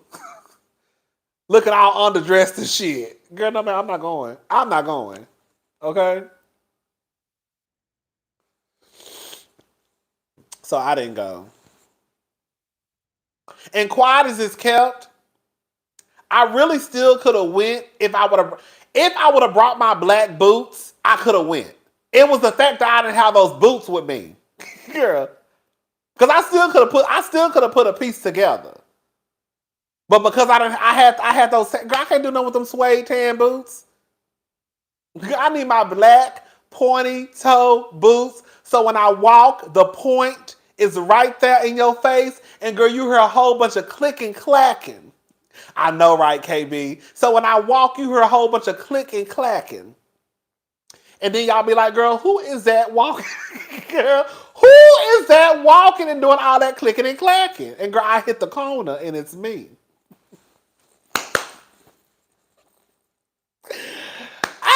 Okay, girl, you don't want to click and clack with my boots, baby. Y'all the clackers. Okay, come on, Devil Wears Prada. Y'all know I be wanting to click and clack. A whole bunch of unnecessary noise. I want to do all of that. And I couldn't do none of that shit in them goddamn Chelsea boots. Okay? I wanted my black pointy toe boots. That's what I wanted. I should have brought them boots. Oh, I was so mad at myself. I was so mad. Oh, I was so mad. I was like, girl, you should have brought those boots. The boots can make or break it. It really can. Now, that's all. I was like, I'm over it. I'm not going. I'm not going. I was literally on the phone with my sister, my biological sister, and she was like, you need to go. She was like, you need to find something and just go. I was like, I know, but like, you need to go to H&M and find them. But I didn't have no shoes though. Oh, I was so frustrated. But I didn't go though.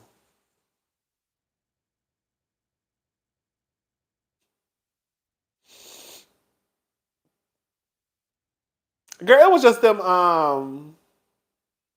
I showed y'all those boots before. Girl, I don't even feel like getting up, child. The people who was on my live one night, they saw them. There was those black pointy boots. Some of the girls know what I'm talking about. But girl, I didn't bring them. And I should have brought them. And I didn't. So I was pissed off. And like I said, girl, I was too cheap to go buy some more. Because I probably could have ran to Steve Madden or Aldo and found some. But girl, I was like, girl, I'm not about to go buy no boots. Girl, I just ain't going. Girl, I'll meet y'all afterwards, honey. Oh, I did go to, what's it called? Voo Rooftop. I went there Friday night. It was cute. By the time I got there, girl, it wasn't really nobody there, which I was okay with that, girl. I don't need to be in no crowded space anyways. But it was cute. I went there. I think that's where Chris used to work at. I think that's where Candace's husband used to work. I think. Wasn't he like the general manager or something? I went there. Girl, them drinks. Let me tell y'all how something. I went to the bar, got a cocktail. My friend walked up. He was like, girl, you know them drinks kind of high here. I said, girl, I know. Girl, 20, let me tell you something. $23 for a Casamigos.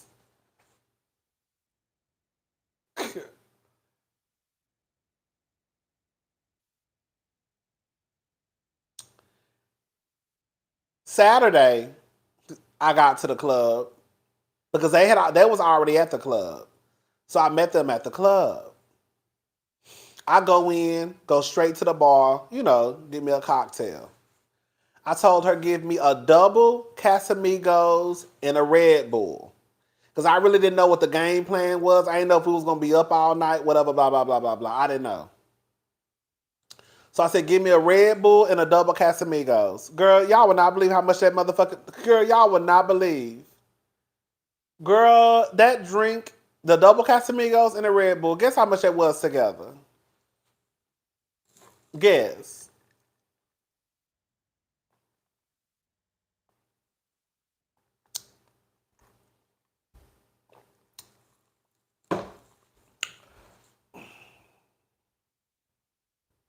Oh, View?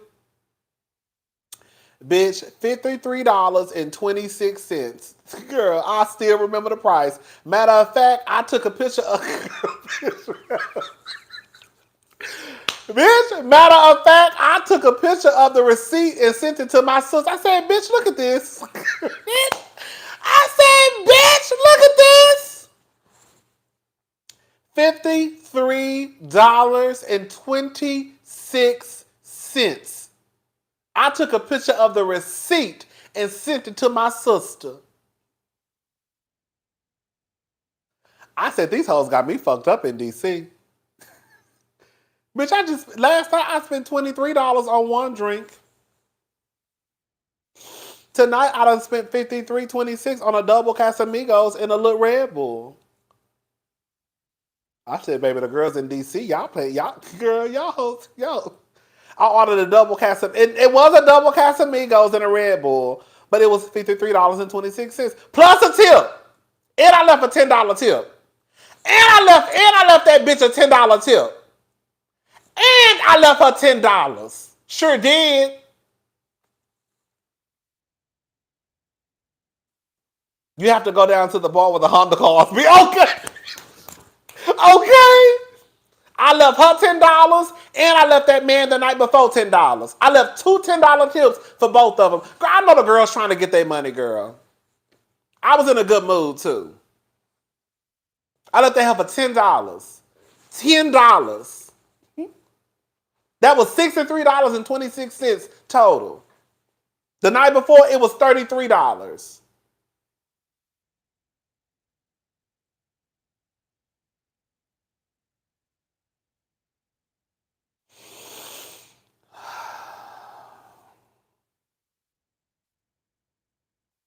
Bitch.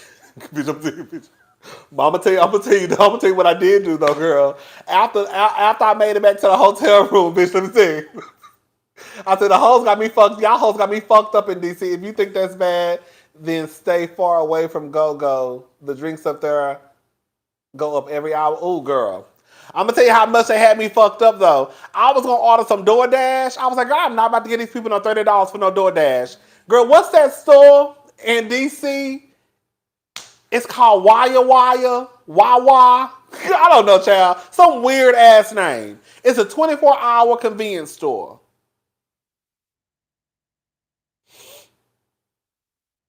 Wawa. The people in DC, DMV, y'all know what I'm talking about. Wawa. Yes, WAWA. Yes. Thank you. That's what I'm talking about. Bitch, I said these hoes got me fucked up. Bitch, y'all got me spending too much money in motherfucking DC. Bitch, I bet you after the club, I said, fuck DoorDash. Them hoes ain't getting no $30. I took my ass right around the corner to that goddamn convenience store and got me a sandwich, a bag of chips. Bitch, I took my ass right to that convenience store, bitch. I got me a sandwich, bitch. I got me a bag of chips, okay? I got me a lemonade, and I got me some cookies, and I took my ass back to the hotel room, and I set my ass down, and I ate my food like it was motherfucking steak and potatoes, okay? I said, bitch, And then the night before, girl, no tea, no shade. The night before, when we went to the second spot, I actually bought, girl, I was big, girl, here I go, girl, trying to be like, girl, I bought a round of shots.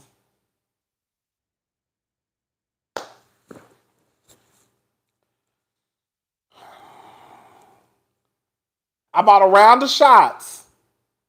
I want to say that again. I bought a round of shots, okay? You're not trying to be nice. Thank you, Cynthia G. Thank you so much. You be having me dying, LOL. Thank you. So, girl, the night before, I had bought my drink. Then I had bought a round of shots when we went to the second spot. Sweetie, by that second night, I said, bitch, I'm going to get me a sandwich. Girl, I went to that convenience store. Girl, I got me a little nasty turkey sandwich in a bag of sour cream and cheddar chips.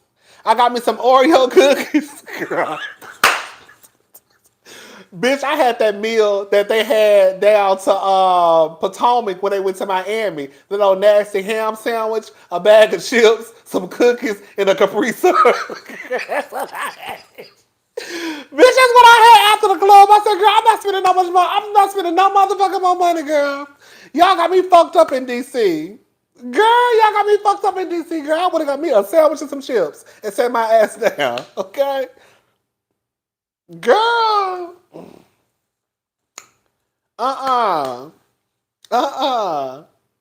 And then, bitch, I still gotta be here one more day. Girl, I got me a sandwich. Girl, I got me a sandwich, some chips, some Oreo cookies. Girl, and I got me a lemonade. And girl, and I took my ass back to the hotel room.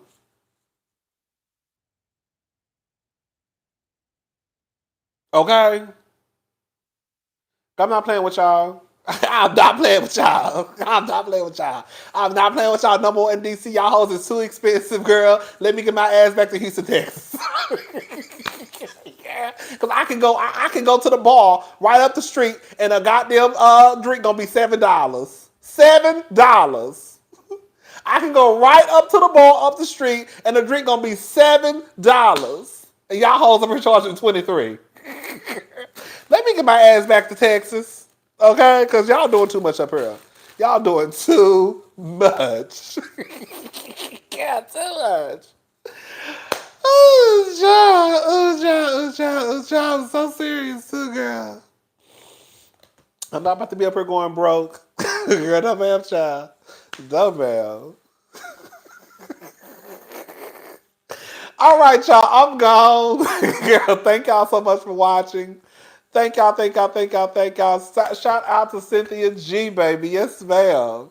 Shout out to all y'all for watching. I'm about to go.